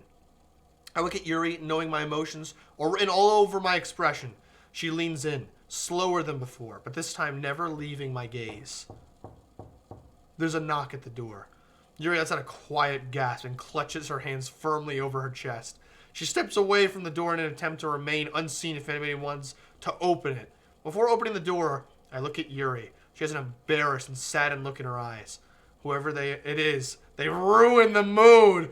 My heart sinks as I open the door. Is it you, Monika? Oh, no! Monika, sorry. Monika? Yuffie, could you spare me a minute? We need to talk. Oh, no. I step into the corridor and close the locker room door behind me. In fact, I'm still in my swimming shorts. Only heightens the tension I feel in Monika's tone. What's wrong, Monika? She lets out a deep sigh before speaking up once again. Did you have fun with us, Yuffie? Did you enjoy the time you spent with us this week? What is this leading up to? She looked like she was trying to accommodate me since their first meeting. Sure, I guess. How about Thursday? Had a good day? That's the day the two of us walked around town. I'm not a walking enthusiast, but it was nice getting to know Monika more as a person. I think so. Why? How about yesterday? I'm sure a date with a pretty girl like Yuri is very enjoyable. Is it more exciting during or after the movie? What? How did you know about that? It's fine, Yuffie. Really, it's fine. Please, Monika, let me get freaky with Yuri. I can't lie, this is why I love Monika, though. Should have known I'm going to be the odd one out. Still, I don't understand why. You never really joined the literature club. It was all different this time. I didn't do anything bad. Then why? Oh. Tears begin to form in her eyes. My mind is clouded by guilt, but I can't find the source. It's funny, you know, how life gives us opportunities. I don't know why I went back to our old voice, sorry. Only to crush my dreams soon after. I accepted that I can't find the happiness I was looking for in the literature club, but I was hoping, maybe if I leave it behind and try something new. You might think I'm in control of my life, or of things behind the scenes. but I can't really do anything here, Yuffie. I'm just a girl who wanted to be loved by someone who sees more than her than a prize to be won. Just a girl yearning to find real happiness. Was that too much to wish for? Instead, I became the token throwaway choice on Wednesday. What do you mean by that, Monika? This is not meant for you, Yuffie. I hope you're happy with the choices you made. At least one of us will be then. I'm actually glad this week is finally ending. I don't know how many we have left, but I hope this won't be the last time I see you. Just remember, I'll be there on Sunday. I'll be there as many times as I have to. I hope you enjoyed the show. See you next time. If there isn't a...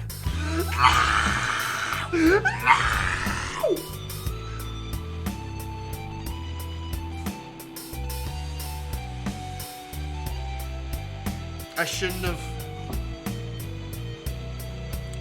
shouldn't have teased Monika that day. I shouldn't have done it. I couldn't resist the temptations.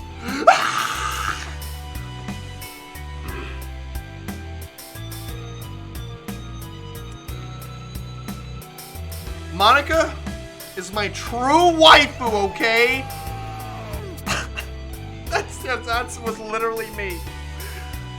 Oh. Why do I feel guilty over this fictional character, chat? Why do I? She's my true waifu, that's why. I'll say it. I hope you cringe at what I'm saying, because I mean what I'm saying. She's my number one.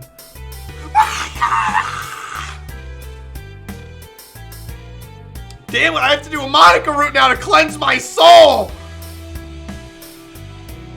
Ah.